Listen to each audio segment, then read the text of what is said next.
എപ്പോഴാ മലയാളത്തേക്ക് എന്നുള്ളൊരു ചോദ്യം വളരെ റെലവെന്റ് ആയിട്ട് വരുന്നുണ്ട്. ലോങ് റൈഡ് പോകാൻ ഏറ്റവും ഇഷ്ടം അല്ലു അർജുന്റെ കൂടെ, അന്ന് അത് ഭയങ്കര ട്രോൾ ആയിട്ടുണ്ട്. ഞാൻ ഈ ലോകത്തെ ഏറ്റവും വലിയ തോൽവിയാണ് നിങ്ങളെ കൊണ്ട് ഞാൻ അടുത്ത 5 മിനിറ്റ് തോന്നിപ്പിച്ചുതരാം. ഇതൊരു തലക്കെട്ട് മാത്രമേ വായിക്കുമ്പോഴല്ലോ, ഇത് 10 രീതിയിൽ വായിക്കും. ഞാൻ എന്താ വെച്ചാൽ GP പറഞ്ഞു അല്ലു അർജുന്റെ കൂടെ അഭിനയിക്കുമ്പോൾ ഞാൻ നിന്റെ കാര്യം പറയാം. ഞാൻ പല ആൾക്കാരുമായിട്ട് പല സിനിമയിലും സിനിമ ചെയ്യുമ്പോൾ അവർക്ക് നമ്മളോടുള്ള റിലേഷൻ അല്ല പിന്നെ അവർക്ക് ഉണ്ടാവും. അല്ലു അർജുൻ അതാണ്. കാരണം ഹീസ് എ പീപ്പിൾസ് പേഴ്സൺ. പറഞ്ഞ പോലെ കാനൻ പരസ്യം ചെയ്യുമ്പോൾ ആ കുട്ടിയായിട്ട് കല്യാണം കഴിക്കാൻ പോകുന്നു എന്ന് പറഞ്ഞ ന്യൂസ് വരും. സോഷ്യൽ മീഡിയനെ കുറിച്ച് ഏറ്റവും കൂടുതൽ പഠിച്ച ഞാൻ അത് മനസ്സിലാക്കി പെരുമാറിയില്ലെങ്കിൽ പിന്നെ ഞാൻ ഈ പഠിച്ചതൊക്കെ വെറുതെ പോലും. നമ്മുടെ ലൈഫിലെ ഷെയറിങ് ഒരു ലോട്ട് മോർ ബ്യൂട്ടിഫുൾ ആണെന്ന് ഞാൻ മനസ്സിലാക്കിയത് കല്യാണം. ഞാൻ എപ്പോഴും മമ്മിയുടെ അടുത്ത് പറയും, ഈ ആഗ്രഹങ്ങൾ എന്ന് വിചാരിച്ചിട്ട് സങ്കടപ്പെടാൻ പാടില്ല. ആഗ്രഹങ്ങൾ കൂട്ടുക എന്ന് പറഞ്ഞിട്ട് ഈ കിട്ടിയില്ലല്ലോ എന്ന് വിചാരിച്ച് വിഷമിക്കാൻ നിന്ന് കഴിഞ്ഞാൽ നിങ്ങൾക്ക് ആഗ്രഹങ്ങൾ ഇല്ലായിരിക്കുക, മനസമാധാനത്തോടെ ജീവിക്കണം. ഞാൻ ആഗ്രഹിക്കുക, എനിക്ക് ശ്രമിച്ചുകൊണ്ടിരിക്കുക, കിട്ടിയില്ലെങ്കിലും ഇത്രേ ഉള്ളൂ. പക്ഷെ ആഗ്രഹങ്ങൾ ലിമിറ്റ് ചെയ്യും. ലൈഫിനെ നമ്മൾ കാണുമ്പോൾ അതിന് ഒരു ലാഭം നഷ്ടം ഒന്നും കാണാതെ നിങ്ങളിത് എൻജോയ് ചെയ്യുന്നുണ്ടോ എന്നുള്ളതിനാണ് കാര്യം. ഞാൻ നന്നായി ചെയ്യുന്നു. കോവിഡ് കാലത്ത് ഏറ്റവും ലാഭകരമായ രീതിയിൽ ജീവിച്ച വ്യക്തിയാണ് ഗോവിന്ദ് പത്മസൂര്യ. കുട്ടികളും വലിയ ആൾക്കാരും എന്നെക്കാൾ പ്രായം ഉള്ളവരും എന്നെക്കാൾ പ്രായം കുറഞ്ഞവരും എന്നെ GP പക്ഷെ യഥാർത്ഥ കിക്ക് ഈ D4 ഒക്കെ പോലെ ഇങ്ങനെ പാറിപ്പറന്ന് നടക്കാൻ പറ്റുന്ന ഒരു സ്റ്റേജിൽ നിന്നിട്ട് ഹോസ്റ്റ് ചെയ്യുമ്പോൾ കിട്ടുന്നൊരു അത് കുറച്ചായിട്ട് ഇപ്പൊ ഞാൻ മിസ് ചെയ്ത് തുടങ്ങിയിട്ടുണ്ട്. ഞാൻ വിഷമിച്ച് തുടങ്ങി കഴിഞ്ഞാൽ നിങ്ങളെക്കാൾ അടിപൊളിയായിട്ട് എനിക്ക് വിഷമിക്കാൻ പറ്റും. എന്റെ നെഗറ്റീവ്സ് ഞാൻ തപ്പി പോകാൻ തുടങ്ങി കഴിഞ്ഞാൽ നിങ്ങൾ നിങ്ങളുടെ നെഗറ്റീവ്സിനെ ചിന്തിക്കുന്നതിന്റെ 10 ഇരട്ടി അടിപൊളിയായിട്ട് എനിക്ക് ചിന്തിക്കാൻ പറ്റും.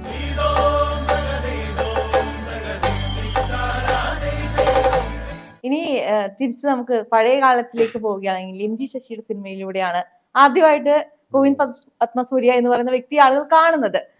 അതൊരു എന്താ പറയാ, ആ സിനിമയ്ക്ക് തന്നെ എത്രയോ നാഷണൽ സ്റ്റേറ്റ് അവാർഡുകൾ ലഭിക്കുന്നുണ്ട്. ആ ഒരു സ്ഥലത്ത് നിന്ന് ഇപ്പോൾ നിൽക്കുന്ന GPയിലേക്കുള്ള യാത്ര ഞാൻ വളരെ ഗ്രേറ്റ്ഫുൾ ആണ്. കാരണം എന്താണെന്ന് വെച്ച് കഴിഞ്ഞാൽ ഈ ഒരു ഫീൽഡ് എസ്പെഷ്യലി ഒരു വേറെ ജനറേഷൻ അല്ലെങ്കിൽ first generation to enter into this field എന്ന് പറയാം. പട്ടാമ്പിയിൽ കളിച്ചു വളർന്നിരുന്ന ഞാൻ ഒരിക്കലും ഒരു മീഡിയ ഫീൽഡിൽ അങ്ങനെ സജീവമാവുമോ ഇല്ലയോ എന്നുള്ളത് എൻ്റെ അച്ഛൻ പറയാറുണ്ട്. അച്ഛൻ വിചാരിച്ചിട്ടില്ല അല്ലെങ്കിൽ ഇത്രയും കാലം നിൽക്കും എന്ന് വിചാരിച്ചിട്ടില്ല. നിൽക്കാനുള്ള പൊട്ടൻഷ്യൽ ഉണ്ടെന്ന് അറിയായിരുന്നു. പക്ഷെ ഈ ഇൻഡസ്ട്രി ഈസ് ഡിഫറെന്റ്. നമുക്ക് കഴിവ് മാത്രം പോരാ. അല്ലെങ്കിൽ അപ്പോൾ 2008 ഞാൻ ഡെബ്യൂ ചെയ്യുമ്പോൾ ഞാൻ ഡിഗ്രിയൊക്കെ ജസ്റ്റ് ഡിഗ്രി ഫൈനൽ ഇയർ അല്ലെങ്കിൽ ഡിഗ്രി സെക്കൻഡ് ഇയറിൽ നിന്നിരുന്നു. ഞാൻ ഇന്ന് ഇത്രയും വർഷം കഴിഞ്ഞിട്ടും ഏതെങ്കിലും രൂപത്തിൽ ഇവിടെ ഉണ്ട്, ഈ ഓണത്തിനും എന്നെ ഒരു ഇന്റർവ്യൂവിന് വിളിക്കുന്നുണ്ട് എന്നുള്ളത് ഞാൻ വലിയൊരു അനുഗ്രഹമായി കാണുന്നു. ഈ യാത്രകളിൽ ഈ പറഞ്ഞ പോലെ തുടക്കം തന്നെ വലിയ ഈശ്വരാനുഗ്രഹമായിരുന്നു. കാരണം ഞാൻ ജീവിതത്തിൽ ആദ്യമായി ചെയ്ത മലയാള സിനിമ നായകനായിട്ടാണ് ചെയ്യുന്നത്. അത് മലയാള സിനിമയുടെ ചരിത്രത്തിലെ ആ വർഷത്തെ ഏറ്റവും മികച്ച സിനിമയ്ക്കുള്ള സ്റ്റേറ്റ് അവാർഡ് വാങ്ങിക്കൊണ്ട്, അതും ആ കൊല്ലത്തെ ബാക്കി സിനിമകൾ എന്ന് പറഞ്ഞു കഴിഞ്ഞാൽ എനിക്കിപ്പോഴും തലകറങ്ങി പോകും കേൾക്കുമ്പോൾ.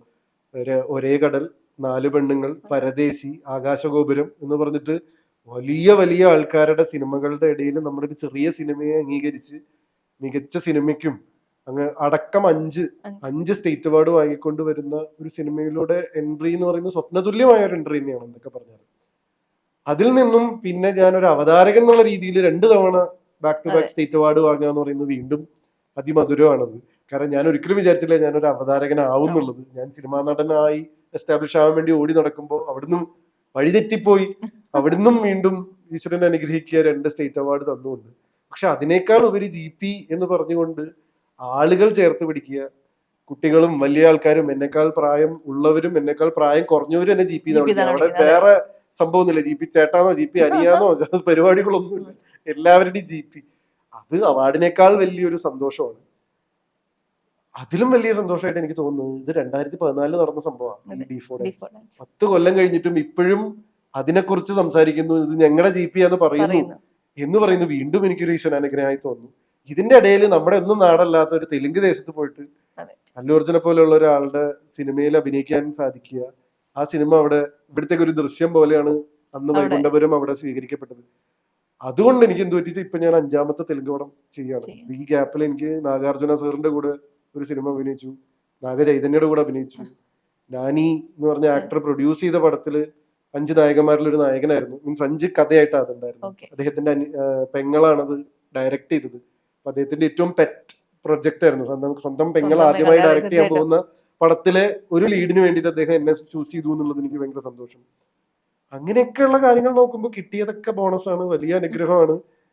ഇന്നും ഇപ്പതാ ഇവിടെ ഇരിക്കുമ്പോ ഈ ഓണത്തിനും ഒരു 7ഓ 8ഓ നാഷണൽ ബ്രാൻഡുകളായിട്ട് അസോസിയേറ്റ് ചെയ്യുന്നു, റെലവെന്റ് ആയിട്ട് മുന്നോട്ട് പോകുന്നു. അപ്പൊ അതിന്റെ വലിയ സന്തോഷമുണ്ട്. തീർച്ചയായിട്ടും. എന്നാൽ ഇപ്പൊ ഇവിടെ വന്നിരുന്നപ്പോ നമ്മൾ ക്യാമറ ഓൺ ചെയ്യുന്ന മുമ്പ് എന്റെ അടുത്ത് ചോദിച്ച പോലെ എപ്പോഴാ മലയാളത്തേക്ക് എന്നുള്ളൊരു ചോദ്യം വളരെ റെലവെന്റ് ആയിട്ട് വരുന്നുണ്ട്. അപ്പോ കുറച്ചായി ഞാൻ ടെലിവിഷൻ പ്രോഗ്രാമിൽ നിന്ന് മനഃപൂർവ്വം വിട്ടു നിന്നാണ്. കാരണം ഞാൻ കുറേ ടി വി പ്രോഗ്രാംസ് ചെയ്തു. ഒരു അവതാരകൻ എന്നുള്ള രീതിയിൽ നമ്മളെ എക്സ്പ്ലോർ ചെയ്യുന്നതിന്റെ എക്സ്ട്രീം എത്തി. ഇനി ഇടയ്ക്ക് എന്റെ ഒരു സന്തോഷത്തിന് വന്ന് ചെയ്യാന്നുള്ളതല്ലാതെ 2 സ്റ്റേറ്റ് അവാർഡ് കിട്ടി, 4-5 സ്വഭാവമുള്ള ഇത് ഷോ ചെയ്തു, ഡാൻസ് ഷോ ചെയ്തു, ക്വിസ് ഷോ ചെയ്തു, സ്റ്റണ്ട് ഷോ ചെയ്തു, ഗെയിം ഷോ ചെയ്തു, പിന്നെ കുറച്ച് അവാർഡ് നൈറ്റുകൾ ചെയ്തു. അപ്പൊ ഒരു അവതാരകനെ എക്സ്പ്ലോർ ചെയ്യേണ്ട സ്പേസ് ഒക്കെ ചെയ്തു. ഒരു ആക്ടർ എന്നുള്ള രീതിയിൽ നന്നായിട്ട് എന്നെ എക്സ്പ്ലോർ ചെയ്യാൻ കിട്ടിയ ഒരു അവസരമാണ് തെലുങ്കിൽ. എനിക്ക് ഇവിടെ കിട്ടാത്തൊരു അവസരമാണ്. കാരണം അവിടെ എനിക്ക് പല ക്യാരക്ടേഴ്സ് ചെയ്യാൻ പറ്റുന്നുണ്ട്. ഞാൻ വില്ലനായി ചെയ്യുന്നുണ്ട്, സെക്കൻഡ് ഹീറോ ആയി ചെയ്യുന്നുണ്ട്, നായകനായിട്ട് ചെയ്യുന്നുണ്ട്. അപ്പോൾ ഈ ഒരു അവസരം എനിക്ക് ഉണ്ടായിരുന്നില്ല. അപ്പൊ ആ സമയത്ത് എനിക്ക് അവിടെ കോൺസെൻട്രേറ്റ് ചെയ്യണമായിരുന്നു. അതുകൊണ്ടാണ് ഇന്ന് 5ാമത്തെ പടത്തിൽ ഞാൻ ഇപ്പോഴും അവിടെ നിൽക്കുന്നത്. അത് അവിടെ ആ സമയത്ത് കോൺസെൻട്രേറ്റ് ചെയ്തില്ലായിരുന്നെങ്കിൽ ഇവിടെ ഞാൻ ഷോസ് മാത്രമായിട്ട് ഇങ്ങനെ നിന്നിരുന്നെങ്കിൽ ഞാൻ ചിലപ്പോൾ ലിമിറ്റഡ് ആയി പോയത്. അതുകൊണ്ടാണ് മലയാളത്തിൽ നിന്ന് ഈ ഒരു ഗ്യാപ്പിൽ വിട്ടത്. പക്ഷെ ഇപ്പോഴും വലിയ അനുഗ്രഹം എന്ന് പറയുന്നത് ഇന്നും എന്നെ ആൾക്കാർ ഒരു പുതിയ ഷോ തുടങ്ങുമ്പോൾ GP താല്പര്യമുണ്ടോ എന്ന് ചോദിച്ച് വിളിക്കുന്നുണ്ട് എന്നുള്ളത് ഭയങ്കര സന്തോഷമാണ്.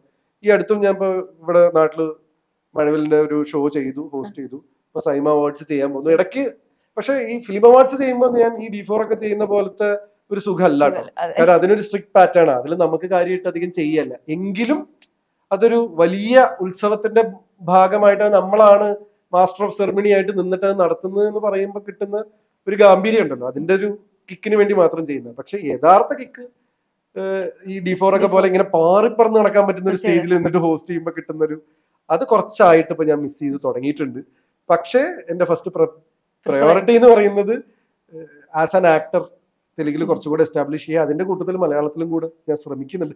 എനിക്ക് മലയാളത്തിൽ സിനിമകൾ വരുന്നുണ്ട്, പക്ഷേ എനിക്ക് മനസ്സിന് ഇഷ്ടപ്പെടുന്ന സിനിമകൾ വരുന്നില്ല. ആ സിനിമകളൊന്നും എന്നെ തേടി എത്തുന്നില്ല. അതിനുള്ള കാത്തിരിപ്പ് വേണം. പക്ഷെ ഇങ്ങനെ കാത്തിരുന്നിട്ട് കാര്യമില്ല. കാരണം എന്താ വെച്ചാൽ ഇതിപ്പോ ഞാൻ പലപ്പോഴും പറയും, ഈ കോഴിയാണോ മുട്ടയാണോ അത് ഉണ്ടായെന്ന് ചോദിക്കുന്ന പോലെയാണ്. ഇതിപ്പോ നല്ല സിനിമകൾ ചെയ്താലേ നല്ല സിനിമ വരുള്ളൂ. പക്ഷെ നല്ല സിനിമകൾ ചെയ്യണമെങ്കിൽ നല്ല സിനിമ വരണം. ഇത് രണ്ടും തമ്മിലുള്ളൊരു ഭയങ്കര കോമ്പിനേഷൻ. അപ്പൊ ഞാൻ ഒരു പക്ഷേ കുറച്ചും കൂടെ എനിക്ക് മുമ്പ് പരിചയമായ ആൾക്കാരിൽ നിന്നും ഞാൻ അഭിനയിച്ച ആൾക്കാരുടെ അടുത്തൊക്കെ ഞാൻ മലയാള സിനിമ ചെയ്യാൻ ആഗ്രഹിക്കുന്നു എന്നുള്ളത് അവരോടൊന്ന് പറഞ്ഞ് വീണ്ടും ഒന്ന് കയറി വന്നാലാണ്. പിന്നെ ഞാൻ ആസ് ആൻ ആക്ടർ എനിക്ക് ഫീൽ ചെയ്യുന്നുണ്ട് ഞാൻ ഓരോ തവണയും മെച്ചപ്പെടുന്നുണ്ട്. അപ്പൊ അത് ജനങ്ങളിലേക്ക് കുറച്ചുകൂടെ എത്തുന്ന ഒരു ക്യാരക്ടറൊക്കെ ചെയ്യാൻ പറ്റി കഴിഞ്ഞാൽ കൂടുതൽ സിനിമ ഇവിടുന്ന് വരാൻ സാധ്യതയുണ്ട്. ഞാൻ ഇപ്പം എല്ലാം കോൺസെൻട്രേറ്റ് ചെയ്ത് തുടങ്ങിയിട്ടുണ്ട് മലയാളത്തിൽ. ഏതെങ്കിലും ക്യാരക്ടേഴ്സ് ഓഫർ വന്നിട്ട് ചേട്ടൻ വേണ്ട എന്ന് വെച്ചിട്ട് മിസ്സായി പോയി പിന്നീട് അത് ചെയ്യാമായിരുന്നു എന്ന് തോന്നിയിട്ടുള്ള ക്യാരക്ടേഴ്സ് ഈ അടുത്ത കാലത്തൊന്നുമില്ല, പണ്ട് തോന്നിയിരുന്നു. പണ്ട് അങ്ങനത്തെ കുറെ സാധനങ്ങൾ ഉണ്ടായിരുന്നു. പക്ഷെ ഞാൻ മിസ്സായ കാര്യങ്ങളെ കുറിച്ച് ആലോചിച്ച് എന്ന് വെച്ചാൽ ഞാന് അടയാളങ്ങൾ, IG, ഡാഡി കൂൾ പോലെയുള്ള വലിയ സിനിമകൾ ചെയ്ത് ആ സമയത്ത് ഇവിടെ ഞാൻ മാത്രമേ, ഞങ്ങൾ വളരെ കുറച്ച് ആൾക്കാരെ യങ്സ്റ്റേഴ്സ് ഉള്ളൂ. ഈ പറയുന്ന പോലെ യങ്സ്റ്റേഴ്സിന്റെ കുത്തൊഴുക്കൊന്നും ഒന്നില്ല. അപ്പൊ പക്ഷെ യങ്സ്റ്റേഴ്സിന് ഇന്നത്തെ സ്വീകാര്യതയും ഇല്ല. കാരണം എന്താ വെച്ചാൽ അങ്ങനെ ആ സ്പേസ് അധികം എക്സ്പ്ലോർ അല്ല. ന്യൂജൻ വേവ് ഒക്കെ തുടങ്ങിയുള്ള ഒരു സമയമാണ്. അപ്പൊ കറക്റ്റ് സമയത്താണ് ഞാൻ എൻട്രി ചെയ്യുന്നത്. പക്ഷേ എന്ത് സംഭവിച്ചു എന്ന് വെച്ച് കഴിഞ്ഞാൽ എനിക്ക് അന്നും ഇന്നും എന്നും ഉള്ളൊരു പ്രശ്നം എന്ന് വെച്ചാൽ ഞാൻ കുറച്ച് കഴിഞ്ഞാൽ ഡിസ്ട്രാക്റ്റഡ് ആയിട്ട് വേറെ എങ്ങനെയെങ്കിലും പോകും. അപ്പൊ ഇങ്ങനെ ആക്ടർ എന്നുള്ള രീതിയിൽ അവതാരകനായി, പിന്നെ കുറച്ചു കാലം യൂട്യൂബ് ചെയ്തു, പിന്നെ കുറച്ചു കാലം തെലുങ്ക് ചെയ്തു, പിന്നെ കുറച്ചു കാലം ഇങ്ങോട്ട്. ഇതേപോലെ ഞാൻ എന്റെ IG, ഡാഡി കൂളൊക്കെ കഴിഞ്ഞിട്ട് ചറപറാന്ന് സിനിമ വന്നുകൊണ്ടിരിക്കുന്ന സമയത്ത് ഞാൻ സിനിമയിൽ നിന്ന് കംപ്ലീറ്റ് ആയിട്ട് 2 കൊല്ലം വിട്ടിട്ട് പോയി MBA ചെയ്തിട്ട് വന്നു. അതും റെഗുലർ MBA. പൊതുവെ ഈ സിനിമയിലുള്ള ആൾക്കാരൊക്കെ MBA ചെയ്യുമ്പോൾ അവർ അറ്റൻഡൻസ് ഉണ്ട് എന്ന് ബോധ്യപ്പെടുത്താൻ വേണ്ടി മാത്രം കോളേജിൽ പോവും, അല്ലെങ്കിൽ കോളേജിൽ അറ്റൻഡ് ചെയ്യില്ല, സിനിമ ഷൂട്ടൊക്കെ ചെയ്ത് കഴിഞ്ഞ് വന്ന് പരീക്ഷ എഴുതിയിട്ടെടുക്കുന്നത്. ഞാൻ അങ്ങനെയല്ല ഇത്. ഞാൻ മിക്കവാറും സമയം കോളേജിൽ പോയി കോളേജിൽ പോകണം എന്നുള്ള ആഗ്രഹത്തിന് പുറത്ത് എനിക്ക് എന്താ ഞാൻ ചെയ്യുന്ന എല്ലാത്തിനോടും ഭയങ്കര എക്സൈറ്റ്മെന്റ് ആണ്. ഞാൻ എന്റെ MBA മീഡിയ എന്റർടൈൻമെന്റ് അന്ന് ഇന്ത്യയിലെ ആദ്യത്തെ കോഴ്സ് അത്.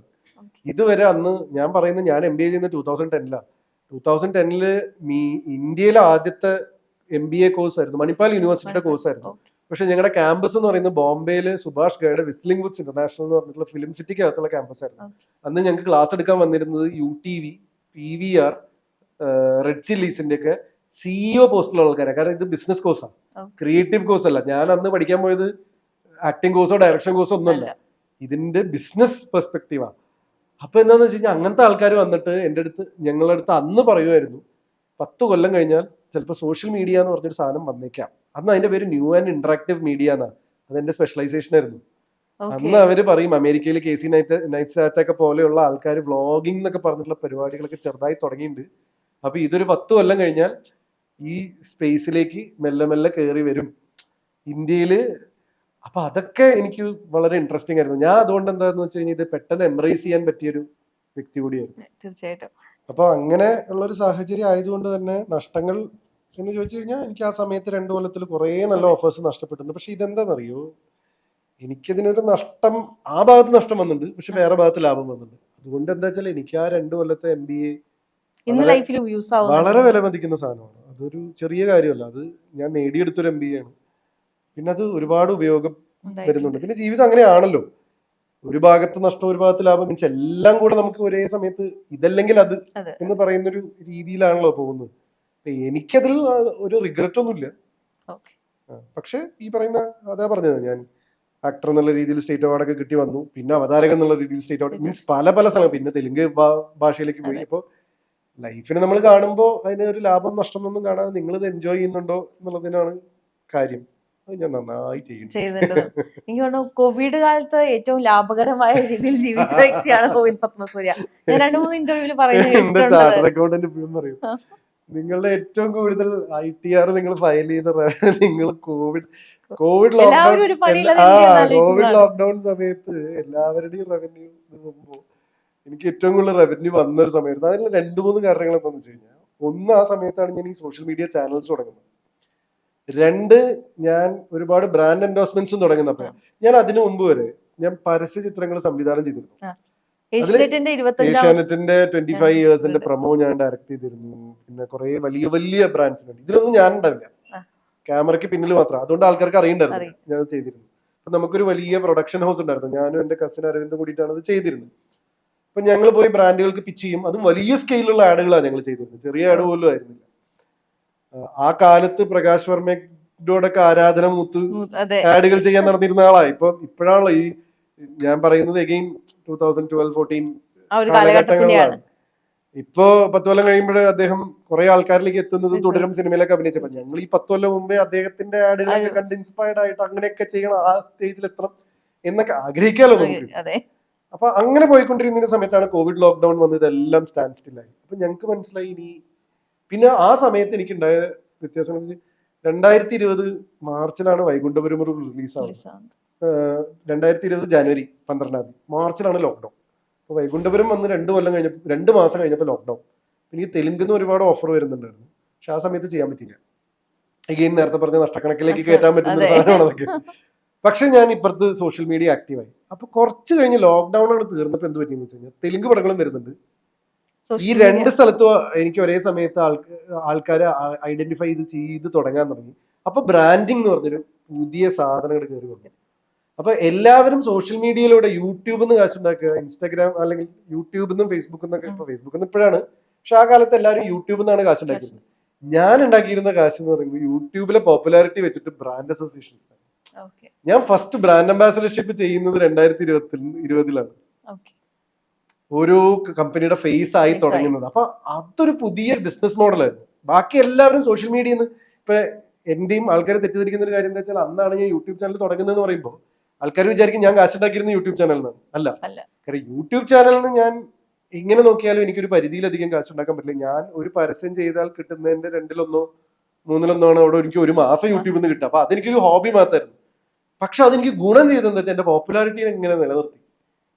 അതുകൊണ്ട് കുറച്ചുകൂടി ബ്രാൻഡ്സ് അട്രാക്ഷൻ കയറി വന്നു. എന്ന് വെച്ചാൽ D4 കഴിഞ്ഞു കഴിഞ്ഞിട്ട് പിന്നെ ഞാൻ ഏറ്റവും കൂടുതൽ ആളുകളിലേക്ക് റെലവെന്റ് ആയി നിൽക്കുന്നത് യൂട്യൂബ് ചാനലിലൂടെയാണ്. അതിന്റെ പോപ്പുലാരിറ്റി റെലവൻസും കൂട്ടി. അപ്പോ എന്റെ റവന്യൂ വേറെ രീതിയിൽ കൂടാൻ തുടങ്ങി. അതുകൊണ്ടാണ് 2020 മുതൽ പിന്നെ എനിക്ക് ഓരോ കൊല്ലം അതിനേക്കാൾ കൂടുതലായിട്ട് മുന്നോട്ട് പോകാനുള്ള വലിയൊരു അനുഗ്രഹം ഉണ്ടായത്. ആ ഈശ്വരാനുഗ്രഹത്തിന് കാരണം എന്താ വെച്ചാൽ അങ്ങനത്തെ രീതിയിൽ വർക്ക് ചെയ്തു. എല്ലാവരും കോവിഡിനെ കുറ്റം പറയുമ്പോ എനിക്കും കുറ്റം പറയാം. കാരണം എനിക്ക് കോവിഡ് നഷ്ടപ്പെടുത്തിയത് വലിയ 2 സിനിമകളാണ്. ഞാൻ ഇവിടുത്തെ ഏറ്റവും വലിയൊരു ഹീറോയിൻ ഓറിയന്റഡ് ആയിട്ടുള്ള ഒരു സിനിമയിൽ അവരുടെ പേരായിട്ട് എന്നെ കാസ്റ്റ് ചെയ്തു. അതേപോലെ ഒരു 2 വലിയ തെലുങ്ക് പടം ഞാൻ വൈകുണ്ഠപുരം കഴിഞ്ഞ ഉടനെ ഫെബ്രുവരിയിൽ ഞാൻ സൈൻ ചെയ്തതാണ്. മാർച്ചിൽ ലോക്ക്ഡൌൺ. ഷൂട്ട് തുടങ്ങണതിന്റെ ഒരു 2 വീക്സ് മുമ്പ് അല്ലെങ്കിൽ 1 വീക്ക് മുമ്പ് ഇത്. പിന്നെ ക്വാറന്റൈനിൽ ഇരുന്നാലേ അവിടെ പോയി ക്വാറന്റൈൻ, ഇവിടെ പോയി, ഭയങ്കര ഒരു കാലഘട്ടമായിരുന്നു ഇത്. അങ്ങനെ ചിന്തിക്കുമ്പോൾ കോവിഡ് എനിക്ക് നെഗറ്റീവാണ്. പക്ഷെ ഞാൻ അതിനെ നെഗറ്റീവായി കാണാൻ താല്പര്യപ്പെട്ടില്ല. ഞാൻ എന്താന്ന് വെച്ച് കഴിഞ്ഞാൽ, ഞാനിങ്ങനെ എന്റെ ലൈഫ് എപ്പോഴും അങ്ങനെയാണ്. എനിക്ക് പ്രശ്നങ്ങൾ ഉണ്ടാവാത്ത വ്യക്തിയൊന്നുമില്ല. പക്ഷെ ഞാൻ അതിനിങ്ങനെ തരണം ചെയ്യുന്ന രീതി എന്ന് പറയുന്നത് കുറച്ച് എപ്പോഴും ഞാൻ അതിന് ശ്രമിച്ചുകൊണ്ടിരിക്കും. ഈ വഴി അല്ലെങ്കിൽ ആ വഴി, ആ വഴി അല്ലെങ്കിൽ ഇവിടെ ഇരുന്നിട്ട് വിഷമിച്ചിരിക്കാൻ ശ്രമിക്കാറില്ല. അതിൽ നിന്ന് മാറി നടക്കാൻ അതാണ് അപ്പൊ ഈ ചിരിയുടെ പിന്നിലെ ഒരു ഗുട്ടൻസ്. അതൊരു ശീലത്തിന്റെയും കൂടി ഭാഗമാണ്. അല്ലാതെ ഞാൻ പെട്ടെന്ന് ഒരു ദിവസം ചിരിക്കാൻ തുടങ്ങി. എനിക്കൊന്ന് കുട്ടിക്കാലത്ത് ഉണ്ടായിരുന്ന ചിരിയെ ഞാൻ നിലനിർത്താൻ ശ്രമിച്ചിട്ടുണ്ട് എന്നാണ് എനിക്ക് തോന്നുന്നത്. അതിനുള്ള എല്ലാ ക്രെഡിറ്റും വീട്ടിലുള്ള അച്ഛനും അമ്മയ്ക്കാണ്. കാരണം അവരെന്നെ വളർത്തിക്കൊണ്ടുവന്ന രീതിയിൽ ഞാൻ പഠിച്ചിട്ടുള്ള ഒരു കാര്യം എന്നും അതാ. അവരെന്നും തന്നിട്ടുള്ള പ്രോത്സാഹനം, മറ്റുള്ളവരെ പ്രോത്സാഹിപ്പിക്കുക എന്ന് പറയുന്ന ശീലം, കൂട്ടായി പ്രയത്നിക്കുക എന്ന് പറയുന്ന കാര്യങ്ങൾ ഒക്കെ നമ്മൾ കുട്ടിക്കാലത്ത് നിന്നാണല്ലോ. പക്ഷെ ഏതോ ഒരു ഘട്ടത്തിൽ എനിക്ക് മനസ്സിലായി ഞാൻ ഈ സാധനം ഞാൻ ഡെവലപ്പ് ചെയ്യാൻ തുടങ്ങി. അത് അന്ന് ബോധപൂർവം ഡെവലപ്പ് ചെയ്തതല്ല. ഞാനത് ഡെവലപ്പ് ചെയ്ത് വന്ന് കുറച്ച് കഴിഞ്ഞപ്പോൾ എനിക്ക് മനസ്സിലായി ഇത് നല്ല, കാരണം ആൾക്കാർ എടുത്തെടുത്ത് പറയാൻ തുടങ്ങി ഇതെന്താ ഇങ്ങനെ ചിരിച്ചിരിക്കുന്നത്. അപ്പൊ എനിക്ക് മനസ്സിലായി ഇതൊരു സ്ട്രെങ്ത്. ഇത് മനസ്സിലായത് വളരെ ഒരു 10-15 കൊല്ലം മുമ്പേക്ക് ആയിരിക്കും ചിലപ്പോൾ നമ്മൾക്കത് മനസ്സിലായി തുടങ്ങിയിട്ടുള്ളൂ. പക്ഷെ ഇത് ശീലമാക്കാൻ തുടങ്ങിയിട്ട് കുറച്ച് കാലം. അങ്ങനെയാണെങ്കിൽ ഇത് നമുക്ക് പെട്ടെന്നൊരു പുതിയ ക്വാളിറ്റി കൊണ്ടുവരാൻ പറ്റില്ലല്ലോ. അപ്പൊ അങ്ങനെയായിരുന്നു. അപ്പൊ വൈകുണ്ഠപുരം കഴിഞ്ഞ് കിട്ടിയ രണ്ട് വലിയ പരിപാടികൾ നഷ്ടപ്പെട്ടല്ലോ എന്ന് വിചാരിച്ച് സങ്കടപ്പെട്ടിരിക്കുകയായിരുന്നു ഞാൻ. അപ്പുറത്ത് വേറെ പിന്നെ ഞാൻ ചെറുത് വലുതൊന്നും നോക്കിയില്ല. അന്ന് അയ്യോ യൂട്യൂബ് ചാനല് സിനിമകളെക്കാൾ ചെറുതാണോ വലുതാണോ എന്നും ഞാൻ അനലൈസ് ചെയ്യാനേ പോയില്ല. എനിക്ക് ഭയങ്കര എൻജോയബിൾ പരിപാടിയായിരുന്നു. ആളുകളിലേക്ക് സന്തോഷം എത്തിക്കുക, അവരായിട്ട് ഇന്ററാക്ട് ചെയ്യുക, ലൈവ് പോവുക, അത് ചെയ്യുക ഇത് ചെയ്യാന്ന് പറഞ്ഞ് ഞാൻ ഇതിലങ്ങോട്ട് മുഴുകി. അതോടുകൂടി വേറൊരു സാധനം എനിക്ക് ഓപ്പൺ അപ്പ് ആയി. ഇതിനൊക്കെ എന്നെ സഹായിച്ചത് MBA ഇൻ മീഡിയ എന്റർടൈൻമെന്റ് ആണ്. എനിക്ക് കുറേ ബിസിനസ് പെർസ്പെക്റ്റീവുകൾ തന്നു. ഞാൻ ചിലതൊക്കെ ബ്രാൻഡുകൾക്ക് അങ്ങോട്ട് പിച്ച് ചെയ്യാൻ തുടങ്ങി. ഇപ്പൊ നമ്മുടെ നാട്ടിലെ ഒരു 90% ആളുകളും പ്രത്യേകിച്ച് ആക്ടേഴ്സ് പരസ്യം ചെയ്യുന്നത് അവർക്ക് പരസ്യത്തിന്റെ ഓഫർ വരുമ്പോഴാണ്. അവര് പക്ഷെ സിനിമ ചിലപ്പോൾ ആൾക്കാരോട് ചോദിക്കും, നാളത്തെ സിനിമയിൽ എനിക്കൊരു ചാൻസ് തരണേന്ന് ചോദിച്ചേക്കാം. പക്ഷെ പരസ്യം ഇവർ ചെയ്യുന്നതൊക്കെ ഇവരെ തേടി വരുമ്പോഴാണ്. എനിക്ക് അങ്ങനെയല്ല, എനിക്ക് തേടിയും വരുന്നുണ്ട്, ഞാനായിട്ട് ക്രിയേറ്റ് ചെയ്തെടുക്കുന്നുണ്ട്. അതിനുള്ള ഒരു കാരണം എന്ന് വെച്ചാൽ ഞാനൊരു ആഡ് ഫിലിം മേക്കർ ആയിരുന്നു എന്നുള്ളത്. അതുകൊണ്ട് എന്താണ് ബ്രാൻഡുകൾക്ക് വേണ്ടത് എന്നുള്ളതിന്റെ സൈക്കി കുറച്ച് അറിയാം. കാരണം ഞാൻ ഈ ഒരുപാട് മീറ്റിങ്ങുകളിൽ പോയിരുന്നിട്ട് ഞാൻ അഭിനയിക്കാത്ത കുറെ ആഡുകൾ ഞാൻ ഡയറക്ട് ചെയ്തിട്ടുണ്ട്. അതുകൊണ്ട് ഇവർക്ക് എന്ത് വേണം, ഇവർക്ക് എന്ത് ഔട്ട് വേണം, ഇവരെങ്ങനെയാ ചിന്തിക്കേണ്ടത് എന്നൊക്കെ മനസ്സിലായതിനു ശേഷം ഞാൻ അങ്ങോട്ട് പിച്ച് ചെയ്ത് തുടങ്ങി. കോൺസെപ്റ്റ്സ് ഒക്കെ വെച്ചിട്ട് അത് ഞാൻ കല്യാണത്തിന് മുമ്പ് അങ്ങനെ, കല്യാണം കഴിഞ്ഞപ്പോ അതിന് അഡ്വാൻറ്റേജ് ചെയ്തുകൊണ്ട് അങ്ങനെ പിച്ച് ചെയ്ത് തുടങ്ങി. അപ്പൊ എന്റെ ബിസിനസ്മാൻ ആണ്. അപ്പോ എനിക്ക് എല്ലാ സ്പേസും ഇഷ്ടം ആവാം. കാരണം എന്താ വെച്ചാൽ ഞാൻ MBA in media entertainment is A business course. അതൊരു ബിസിനസ് കോഴ്സ് ആണ്. അതാ ഞാൻ പറഞ്ഞത്, ഞാൻ അന്ന് ചെയ്തത് ഒരു ആക്ടിംഗ് കോഴ്സ് അല്ല, ഒരു ഡയറക്ഷൻ കോഴ്സ് അല്ല. ഞാൻ ആദ്യമായിട്ടാണ് ഒരാള് പഠിച്ചത് ജീവിതത്തിൽ ഇത്രയും ഉപകാരമായി ആവാം. കാരണം എന്താണെന്ന് വെച്ച് കഴിഞ്ഞാൽ ഞാൻ ബിസിനസ് കോഴ്സ് ചെയ്യുമ്പോൾ എനിക്കത് റിലേറ്റ് ചെയ്യാൻ പറ്റിയിട്ടുള്ള, ഞാൻ എൻ്റെ ഇത്രയും കാലത്തിലുള്ള പഠനം, ഞാൻ വെരീഡ് ആയിട്ടുള്ള എഡ്യൂക്കേഷൻ ഉള്ള വ്യക്തിയാണ്. 10ാം ക്ലാസ് വരെ പട്ടാമ്പി MSലായിരുന്നു. +1 +2 ഒരു ഇന്റർനാഷണൽ സ്കൂളിലായിരുന്നു. IB പോലെയുള്ള ഇന്റർനാഷണൽ ബക്കലറേറ്റ് പോലെയുള്ള ഇന്ത്യക്ക് പുറത്തുള്ള സിലബസുകൾ വരെയുള്ള ഒരു കോസ്മോപൊളിറ്റൻ സ്വഭാവമുള്ള 17 രാജ്യങ്ങളിൽ നിന്ന് വരെ കുട്ടികളുള്ള ഒരു സ്കൂളിലാണ്, ഇന്റർനാഷണൽ സ്കൂളിലാണ് ഞാനത് പഠിച്ചത്. അത് കഴിഞ്ഞ് ഞാൻ ഡിഗ്രി ചെയ്തത് എക്കണോമിക്സ്, സോഷ്യോളജി, ഇംഗ്ലീഷ് ലിറ്ററേച്ചർ, ഒരു ബന്ധമില്ലാത്ത 3 ട്രിപ്പിൾ മെയിൻ എടുത്തിട്ടാണ്. എന്നിട്ടാണ് ഞാൻ MBAയിലേക്ക് പോകുന്നത്. പക്ഷെ ഞാൻ ഇത്രയും കാലം മനസ്സിലാക്കി ഈ പഠിച്ച സാധനങ്ങളൊക്കെ എൻ്റെ ലൈഫിൽ എനിക്ക് സപ്പോർട്ട് ചെയ്യുന്നതിന്റെ എത്രയോ അധികമാണ് എൻ്റെ PG കോഴ്സ് സപ്പോർട്ട് ചെയ്യുന്നത്. മാത്രമല്ല എൻ്റെ ആറ്റിറ്റ്യൂഡിലും വ്യത്യാസം ഉണ്ടാകും. ഞാൻ അത്രയും കാലം പഠിച്ചത് പരീക്ഷ എഴുതാൻ വേണ്ടിയിട്ടാണ്. അത് ഞാൻ സത്യസന്ധമായി പറയാം. ഞാൻ 10ാം ക്ലാസ് പഠിച്ചതും 12th പഠിക്കുന്നതും ഡിഗ്രിക്ക് പഠിക്കുന്നത് പോലും പഠനം അല്ലെങ്കിൽ അക്കാഡമിക്സിൽ കോഴ്സ് ഞാൻ കോൺസെൻട്രേറ്റ് ചെയ്തത് ഇയർ എൻഡിൽ ഒരു എക്സാം വരുമെന്നും ആ എക്സാം ക്ലിയർ ചെയ്യുക എന്നുള്ളത് ഒരു മാനദണ്ഡമായതുകൊണ്ടും ആണ് ഞാൻ പഠിച്ചത്. അല്ലെങ്കിൽ I was very active in other activities. ഞാൻ എക്സ്ട്രാ കരിക്കുലേഴ്സിലൊക്കെ വളരെ ആക്റ്റീവ് ആയിരുന്നു. ഞാൻ പഠിക്കാൻ ഒരു മോശം കുട്ടിയായിരുന്നില്ല. എനിക്കിപ്പോൾ ഡിഗ്രിയിൽ എനിക്കൊരു 80% അടുത്ത് മാർക്കുള്ള, പക്ഷെ ഞാനൊരു ഭയങ്കര 90-95 ആ സ്പേസും അല്ല. എനിക്ക് എല്ലാത്തിലും ഒരു ആവറേജ്, അബവ് ആവറേജ് കഴിവുണ്ട്. എവിടെയെങ്കിലും കുത്തിരുന്ന് കഴിഞ്ഞ് കഴിഞ്ഞാൽ അത് അടുത്ത സ്പേസിലേക്ക് പോകും. ഇങ്ങനെയാണ് എന്റെ കോൺസ്റ്റിറ്റ്യൂഷൻ. അങ്ങനെ. അപ്പൊ ഞാൻ കുത്തിയിരുന്നത് പഠിക്കണം എന്ന് വിചാരിച്ചാൽ ചിലപ്പോൾ 90-95 എത്തും. പക്ഷെ 100 കാര്യങ്ങൾ അന്നും ചെയ്യാനുള്ളതുകൊണ്ട് അതിനുള്ള ടൈമും സ്പേസും കിട്ടിയിട്ടില്ല. അതാണ് എപ്പോഴും ഉണ്ടാവുന്ന ഒരു ഒന്നിനെ കോൺസെൻട്രേറ്റ് ചെയ്ത് അത് ഗംഭീരമാവും. പക്ഷെ അന്നും ഞാൻ അവിടുത്തെ ആർട്ട് സെക്രട്ടറി ആയിരുന്നു. മംഗലാപുരം പോയിട്ട് അവിടെ ഒരിക്കലും മലയാളികളെ ഇതൊന്നും ഏൽപ്പിക്കാറില്ല. അപ്പൊ അവിടെ 75% കന്നഡികാസും കൂർഗികളും ചിക്മംഗ്ലൂരിയൻസ് ഒക്കെ ഉള്ള സ്ഥലത്ത് ഞാനായിരുന്നു ആർട്ട് സെക്രട്ടറി. അപ്പൊ ആ പരിപാടികൾ ചെയ്തുകൊണ്ടിരിക്കും, ഇത് ചെയ്യും, ഇങ്ങനെയൊക്കെ ചെയ്യും. പക്ഷെ ഞാൻ MBA ചെയ്തുകൊണ്ടിരിക്കുമ്പോൾ എന്താന്ന് വെച്ച് കഴിഞ്ഞാൽ അടയാളങ്ങൾ, IG, daddy cool, college days പോലുള്ള സിനിമകൾ ചെയ്ത് കഴിഞ്ഞിട്ടാണ് ഞാൻ ക്ലാസ്സിലിരിക്കുന്നത്. ഇവർ പറയുന്നത് എനിക്ക് ഭയങ്കര റിലേറ്റബിൾ ആയിരുന്നു. മാത്രമല്ല ഇത് പഠിപ്പിക്കാൻ വരുന്നത് അന്നത്തെ UTV, റോണി സ്ക്രൂ പോലെയുള്ള ആൾക്കാരുടെ ഫേമിൽ നിന്നുള്ള ആൾക്കാര്, PVRന്റെ CEO, അപ്പൊ ഈ ചെയിൻ ഓഫ് ഈ തിയേറ്റർ എക്സിബിഷൻസ് ഇതൊക്കെ എനിക്ക് മനസ്സിലാവുണ്ടായിരുന്നു. കാരണം എന്താന്ന് വെച്ച് കഴിഞ്ഞാൽ അന്ന് അവര് ഞങ്ങളെ പഠിപ്പിച്ചിരുന്ന ഒരു കാര്യം എന്താന്ന് വെച്ച് കഴിഞ്ഞാൽ ഫിലിമിൽ നിന്നും ഡിജിറ്റലിലേക്കുള്ള ട്രാൻസിഷനെ കുറിച്ച് ക്ലാസ് എടുത്തിരുന്നു. തിയേറ്റേഴ്സ് കംപ്ലീറ്റ് ആയിട്ട് മാറി ഒരു മൾട്ടിപ്ലക്സ് ചെയിനിലേക്ക് പോയിക്കൊണ്ടിരിക്കുക എന്നുള്ള കേസ് സ്റ്റഡി ഉണ്ടായിരുന്നു. എന്റെ ഫസ്റ്റ് സിനിമ ഞാൻ ഷൂട്ട് ചെയ്യുന്ന സൂപ്പർ 16 എന്ന് പറഞ്ഞിട്ടുള്ള ഫിലിമിലാണ്. അപ്പൊ ഡിജിറ്റലിലേക്കുള്ള ചേഞ്ച് ഞാൻ പേഴ്സണലി കണ്ടിട്ടുണ്ട്. എന്റെ ഫസ്റ്റ് പടത്തിൽ ഞാൻ ലാബിൽ വരെ കയറി ഇരുന്നിട്ടുള്ള വ്യക്തിയാണ്. പ്രസാദ് ലാബിൽ വരെ ഞാൻ പോയിട്ടുള്ള ഒരു വ്യക്തിയാണ്. അപ്പൊ സൂപ്പർ 16 ഷൂട്ട് ചെയ്തിട്ട് MJ ഒക്കെ പോലെയുള്ള മഹാരഥന്മാരാണ് അന്നത്തെ ക്യാമറ സിനിമാറ്റോഗ്രാഫി. അദ്ദേഹത്തിന് അതിൽ സ്റ്റേറ്റ് അവാർഡ് കിട്ടിയിട്ടില്ല. അപ്പൊ ഇവരുടെ കൂടെ എനിക്ക് യാത്ര ചെയ്തിട്ട് സൂപ്പർ 16 നിന്നും റെഡ് ക്യാമറയിലേക്കുള്ള ചേഞ്ച് എന്താന്നുള്ളത് അന്ന് എനിക്ക് ക്ലാസ്സിൽ എടുക്കുന്നതിന് മുമ്പേ ഞാനിത് കാണുന്നുണ്ട്. അതുകൊണ്ട് ഇത് ക്ലാസ്സിൽ അറ്റൻഡ് ചെയ്യുമ്പോൾ ഭയങ്കര റിലേറ്റബിൾ ആ. കൂടെ ഇരിക്കുന്ന പിള്ളേർക്കല്ല. കാരണം ഞാനിത് പേഴ്സണലി എക്സ്പീരിയൻസ് ചെയ്ത കാര്യമാണ് ക്ലാസ്സിൽ അറ്റൻഡ് ചെയ്യുന്നത്. അതുവരെ എനിക്കതില്ല. എക്കണോമിക്സ് പഠിക്കുമ്പോൾ എനിക്ക് പേഴ്സണലി ഒരു എക്സ്പീരിയൻസും ഇല്ല. സോഷ്യോളജി പഠിക്കുമ്പോൾ എനിക്ക് പേഴ്സണലി ഒരു എക്സ്പീരിയൻസും ഇല്ല ഇതൊന്നും മനസ്സിലാക്കാൻ. നമ്മൾ ഫിസിക്സ് പഠിക്കുമ്പോഴും നമ്മള് ഓർഗാനിക് കെമിസ്ട്രി പഠിക്കുമ്പോഴും എനിക്ക് പേഴ്സണലി ഇത് റിലേറ്റ് ചെയ്യാൻ പറ്റാതെ ജീവിതത്തിൽ ഉപ്പും പഞ്ചസാരയൊക്കെ കാണുന്നുണ്ടെങ്കിലും ഇതിന്റെ ഓർഗാനിക് കെമിസ്ട്രി ആയിട്ട് ഇതിനെ എനിക്ക് റിലേറ്റ് ചെയ്യാൻ പറ്റില്ല. പക്ഷെ ഇതല്ല, ഭയങ്കര പ്രാക്ടിക്കൽ റിലേറ്റബിലിറ്റി ആയിരുന്നു. അതുകൊണ്ട് എനിക്കിത് ഭയങ്കര ഇൻട്രസ്റ്റിംഗ് ആയിരുന്നു. സോ അത് ഒരു ഡിഫറെന്റ് എക്സ്പീരിയൻസ് ആണ്. എനിക്ക് തോന്നുന്നു ഞാൻ ഇത്രയും കാലം കൊടുത്തൊരു ഇന്റർവ്യൂവിലും ഞാൻ ഈ ഒരു വിഷയം സംസാരിച്ചില്ല. കാരണം ഇത് ഈ ടോപ്പിക് വന്നിട്ടില്ല. ഇനി നമ്മള് ഇപ്പോ ഈ ആഗ്രഹങ്ങളെ കുറിച്ച് കുറച്ച് നേരത്തെ പറഞ്ഞല്ലോ. വലിയ വലിയ ആഗ്രഹങ്ങളുള്ള വ്യക്തിയാണെന്ന് എപ്പോഴും പറയാറുണ്ട്. വെച്ചാൽ ആനയോളം ആഗ്രഹങ്ങൾ ഉണ്ടാകാറുണ്ടെന്ന് പറഞ്ഞു. അതില് എനിക്ക് സൂര്യ TVയിലാണെന്ന് തോന്നുന്നു കുറച്ചു കാലങ്ങൾക്ക് മുൻപ് പറഞ്ഞിരുന്നു ലോങ് റൈഡ് പോകാൻ ഏറ്റവും ഇഷ്ടം അല്ലു അർജുന്റെ കൂടെ. അന്ന് അത് ഭയങ്കര ട്രോൾ ആയിട്ടുണ്ട്. അത് ട്രോളാവുള്ള മെയിൻ കാരണം എന്താന്ന് വെച്ച് കഴിഞ്ഞാൽ അവർ ആ ചെറിയ കഷ്ണം മാത്രം കട്ട് ചെയ്തിട്ടാണ് ഇട്ടത്. അപ്പൊ ആളുകൾ തെറ്റിദ്ധരിച്ചത് ലോങ് ഡ്രൈവ് മീൻസ് ഇതുവരെ പോയതിൽ ആരുടെ കൂടെ ഇഷ്ടം എന്നാണ് തോന്നുന്നു ആൾക്കാർ കേട്ടത്. അല്ലെങ്കിൽ എന്ത് പറ്റി വെച്ചാൽ ബാക്കി ആൾക്കാരുടെ ഒക്കെ പേര് ഭയങ്കര റിലേറ്റബിൾ പേരായിരുന്നു. പേരുടെ പേര്, മിയയുടെ പേര്, ഈ പേര് മാത്രം ഞാൻ ഡിഫറെന്റ് ആയിട്ട് പറഞ്ഞത്. അപ്പൊ ആളുകൾക്ക് ആ സ്നിപ്പറ്റ് കണ്ടപ്പോ ഒന്നെങ്കിൽ അതൊരു തള്ളായിട്ട് അവര് ചിത്രീകരിച്ചിട്ടുണ്ടാവും. ഞാൻ പറഞ്ഞത് എന്റെ ആഗ്രഹമായിട്ടാണ്. അത് ഇന്നും ഞാൻ പറയും. കാരണം അദ്ദേഹത്തെ പോലെ ഒരാളുടെ കൂടെ ലോങ് ഡ്രൈവ് പോയി കഴിഞ്ഞാൽ എനിക്ക് കിട്ടുന്ന എക്സ്പോഷർ, എന്റെ ചിന്താഗതിയിൽ വരുന്ന മാറ്റം അത് ചെറുതല്ല.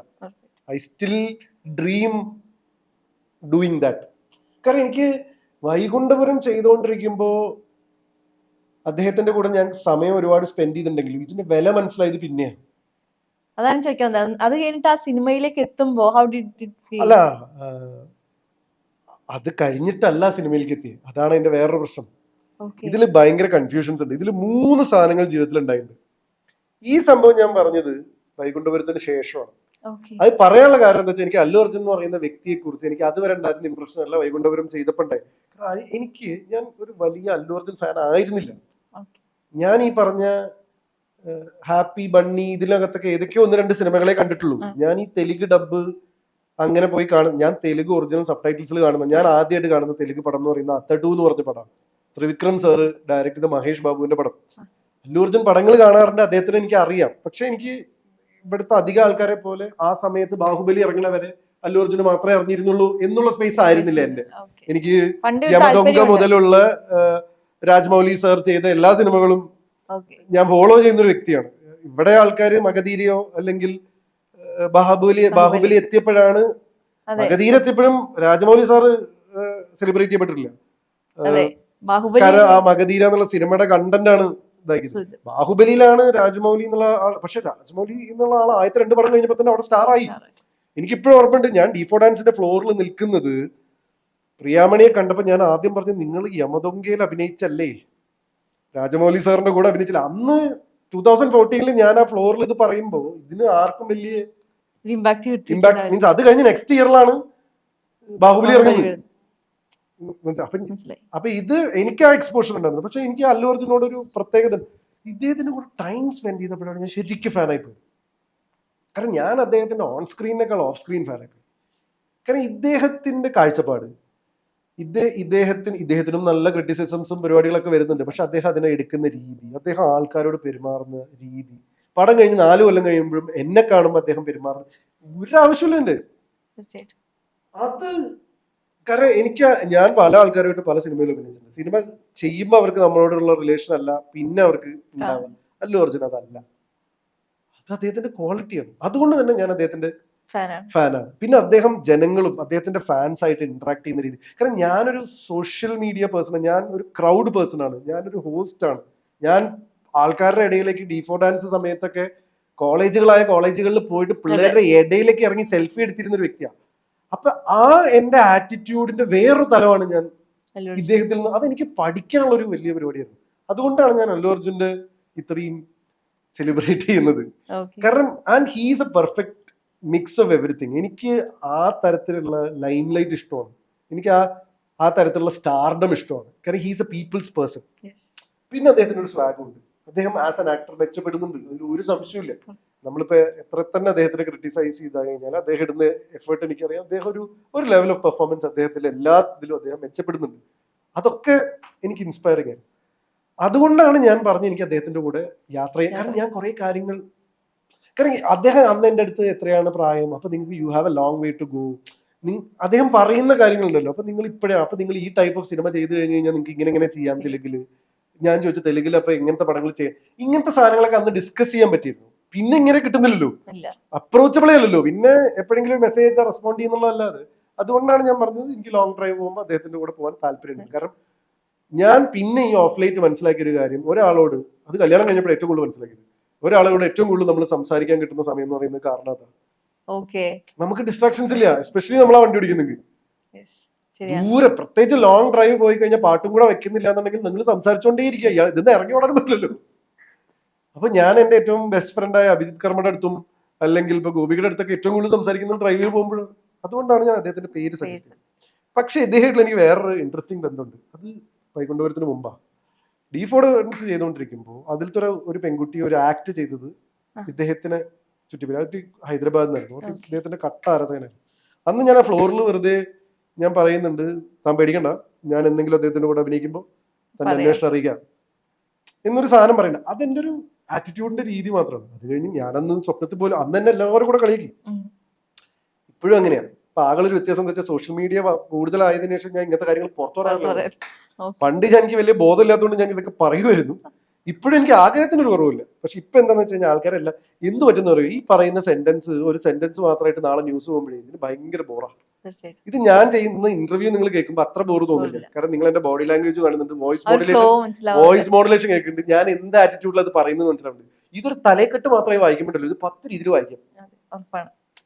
ഞാൻ എന്താ വെച്ചാൽ ജി പി പറഞ്ഞു അല്ലു അർജുന്റെ കൂടെ അഭിനയിക്കുമ്പോൾ ഞാൻ നിന്റെ കാര്യം പറയാം, അപ്പൊ അടിയിൽ കുറെ ചീത്തോളി ഉണ്ടാവും, എന്തൊരു അഹങ്കാരം. അതല്ല ഞാൻ പറഞ്ഞ സാധനം. പക്ഷെ എന്ത് പറ്റുന്ന വെച്ചാൽ സോഷ്യൽ മീഡിയനെ കുറിച്ച് ഏറ്റവും കൂടുതൽ പഠിച്ച ഞാൻ അത് മനസ്സിലാക്കി പെരുമാറിയില്ലെങ്കിൽ പിന്നെ ഞാൻ ഈ പഠിച്ചതൊക്കെ വെറുതെ പോലോ. അതുകൊണ്ട് ഞാൻ എന്ത് ചെയ്യുന്നു വെച്ചാൽ പല സാധനങ്ങളും കോട്ട് ചെയ്യാറില്ല. അതെനിക്ക് പേടിയായിട്ടോ കോട്ട് ചെയ്തുള്ള ഇഷ്യൂ ആയിട്ടോ എന്റെ ആറ്റിറ്റ്യൂഡിൽ വ്യത്യാസം വന്നോണ്ടല്ല, ഞാൻ കുറച്ചും കൂടെ ബുദ്ധിപരമായി കളിക്കുന്നു എന്നുള്ളൂ. കാരണം ഇത് മിസ്കോട്ട് ചെയ്യപ്പെടാൻ സാധ്യത ഉണ്ട് എന്നുള്ളത് ഞാൻ സോഷ്യൽ മീഡിയയിൽ ഇതിപ്പോ പറഞ്ഞിട്ട് പ്രത്യേകിച്ചൊന്നും ചെയ്യാം.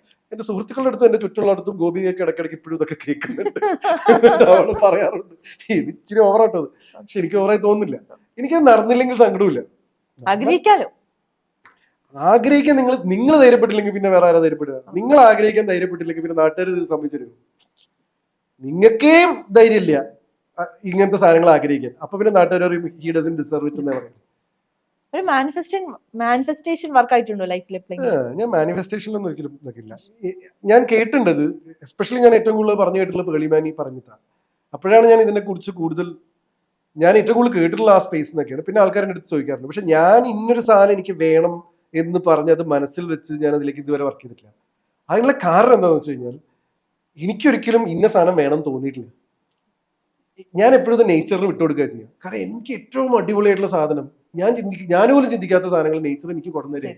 പക്ഷേ എന്റെ അത് വിചാരിച്ചിട്ട് ഞാൻ ആഗ്രഹങ്ങളൊക്കെ വലുതാണ്. എന്ന് വെച്ച് കഴിഞ്ഞാൽ അല്ലു അർജുൻ സിനിമയിൽ അഭിനയിക്കണം ഇല്ല, ഞാൻ അതിൽ അഭിനയിക്കണം എന്ന് ആഗ്രഹമല്ല പറഞ്ഞു. ഞാൻ അവിടെ പറഞ്ഞത് അതിൽ അഭിനയിക്കുമ്പോൾ നിന്റെ അന്വേഷണം ഞാൻ പറയാട്ടോ, അല്ലാതെ അതിൽ അഭിനയിക്കണം എന്നുള്ള ആഗ്രഹമൊന്നുമായിട്ട് ഞാൻ എവിടെ നടന്നിട്ടില്ല. ഇതൊക്കെ നടക്കും, ചിലപ്പോ അതും നടക്കില്ല, അതിലും വലുതായിരിക്കും നടക്കണ്ടോ. ഞാൻ ഈ ആറ്റിറ്റ്യൂഡിലാണ് ഞാൻ എന്നും പോകുന്നു, ഇന്നും അങ്ങനെ തന്നെയാണ്. അത് നടന്നാലും ഇല്ലെങ്കിലും എന്നെ ബാധിക്കൂല. അല്ലാതെ എനിക്ക് ഇന്ന് ഇന്ന സ്ഥലം വേണം, ഇന്ന സാധനം വേണം, ഇന്ന കുട്ടിയെ കല്യാണം കഴിക്കണം, ഇന്ന വീട് വാങ്ങണം, ഇതൊന്നും ഞാൻ ഒരിക്കലും മാനിഫെസ്റ്റ് ഒന്നും ചെയ്തിട്ടില്ല. ഞാൻ മാനിഫെസ്റ്റ് ചെയ്ത ഇത്രയും ബ്യൂട്ടിഫുൾ ആയിട്ട് ഞാൻ ചെയ്യണമെന്നില്ല. എന്റെ സ്ക്രിപ്റ്റ് എഴുതുന്നത് ഞാനല്ല, അത് കുറച്ചും കൂടെ എഫിഷ്യന്റ് ആയിട്ടുള്ള ഒരാളാണ് എഴുതിക്കൊണ്ടിരിക്കുന്നത്. അതുകൊണ്ട് ഞാൻ അവിടെ ഉള്ള സാധനങ്ങൾ എന്ത് വന്നാലും ആ റോള് കളിക്കാൻ ഞാൻ തയ്യാറായിക്കൊണ്ടിരിക്കുകയാണ്. ഞാൻ മാനിഫെസ്റ്റ് ചെയ്തിട്ട് ഞാൻ എന്നെ ലിമിറ്റ് ചെയ്യുന്നില്ല. കാരണം ഞാൻ മാനിഫെസ്റ്റ് ചെയ്യുമ്പോൾ കുഴപ്പം എന്താ വെച്ചാൽ ഞാൻ എന്റെ ചിന്താഗതിയിലെ ഞാൻ മാനിഫെസ്റ്റ് ചെയ്യുള്ളൂ. അതുപോരാ, ഞാൻ എന്റേതായിട്ടുള്ള പരിമിതികൾ വെച്ചിട്ട് മാനിഫെസ്റ്റ് ചെയ്തിട്ട് എന്താ കാര്യം? When I have bigger potential. ഞാൻ ഇരുന്ന് ഒരു സാധനം എന്റെ മനസ്സിൽ വിചാരിച്ചിട്ട് എനിക്ക് വേണം എന്ന് വിചാരിച്ച് മാനിഫെസ്റ്റ് ചെയ്ത് കഴിഞ്ഞ് കഴിഞ്ഞാൽ അയ്യോ ഇത് മതിയോ എന്ന് വേറൊരാൾ ചോദിച്ചാൽ, പ്രത്യേകിച്ചും ഈ സ്ക്രിപ്റ്റ് എഴുതുന്ന എന്നേക്കാൾ എഫിഷ്യന്റ് ആയിട്ടുള്ള ഒരാളാണ്, ഓ ഇതാണ് അവസരം നീ ആഗ്രഹിച്ചതെന്ന് വെച്ചാൽ, അല്ലല്ല എന്താണെങ്കിൽ ചെയ്തോളൂ, ഐ എം ദേർ റെഡി. അതാണ് എന്റെ ആറ്റിറ്റ്യൂഡ്. അല്ലാതെ അത് ഓരോ ആൾക്കാർക്ക് ഓരോ രീതിയാണ്. So I don't specify things. ഞാൻ ഇന്ന സാധനം വേണമെന്ന് പ്രാർത്ഥിക്കാറില്ല, ഇന്ന സാധനം വേണമെന്ന് ചെയ്യാറില്ല. ഞാൻ വരുന്ന സാധനങ്ങളിലേക്ക് എന്നെ ഉയർത്താനാണ് ഞാൻ ശ്രമിക്കുക. അതെപ്പോഴും അങ്ങനെയാണ്. ഓക്കെ, തെലുങ്ക് പടം വന്നു, അപ്പോ എന്റെ സ്റ്റേജ് മാറി, അപ്പൊ ഇവിടുന്ന് അങ്ങോട്ട് നമ്മളെ പിടിച്ച് അടുത്ത ലെവൽ ഓഫ് മാർക്കറ്റിംഗിലേക്ക് നമ്മളെ ഉയർത്തണം. കോവിഡ് വന്നു, പക്ഷെ അവിടെ ഒരു തെലുങ്ക് ഉണ്ട്, ഇവിടെ പ്രശ്നമുണ്ട്, മൊത്തം ലോക്ക്ഡൌൺ ആണ്, പക്ഷെ നമ്മൾ ഈ സിറ്റുവേഷനിൽ നമ്മളെ പിടിച്ച് ഇതിലേക്ക് ഉയർത്തണം. ഇതാണ് ഞാൻ ചെയ്യാറ്. ഓരോ ആൾക്കാർക്ക് ഓരോന്നോ വാക്ക്. അതുകൊണ്ട് തന്നെ എന്റെ വാൾപേപ്പറിൽ സ്ഥിരമായി കാണുന്ന സാധനം വീട്ടിൽ നോക്കിക്കഴിഞ്ഞാൽ ഞാൻ കാണാൻ ആഗ്രഹിക്കുന്ന ഫോട്ടോയോ ഒന്നും കാണില്ല. അതെന്റെ സ്റ്റൈലാണ്.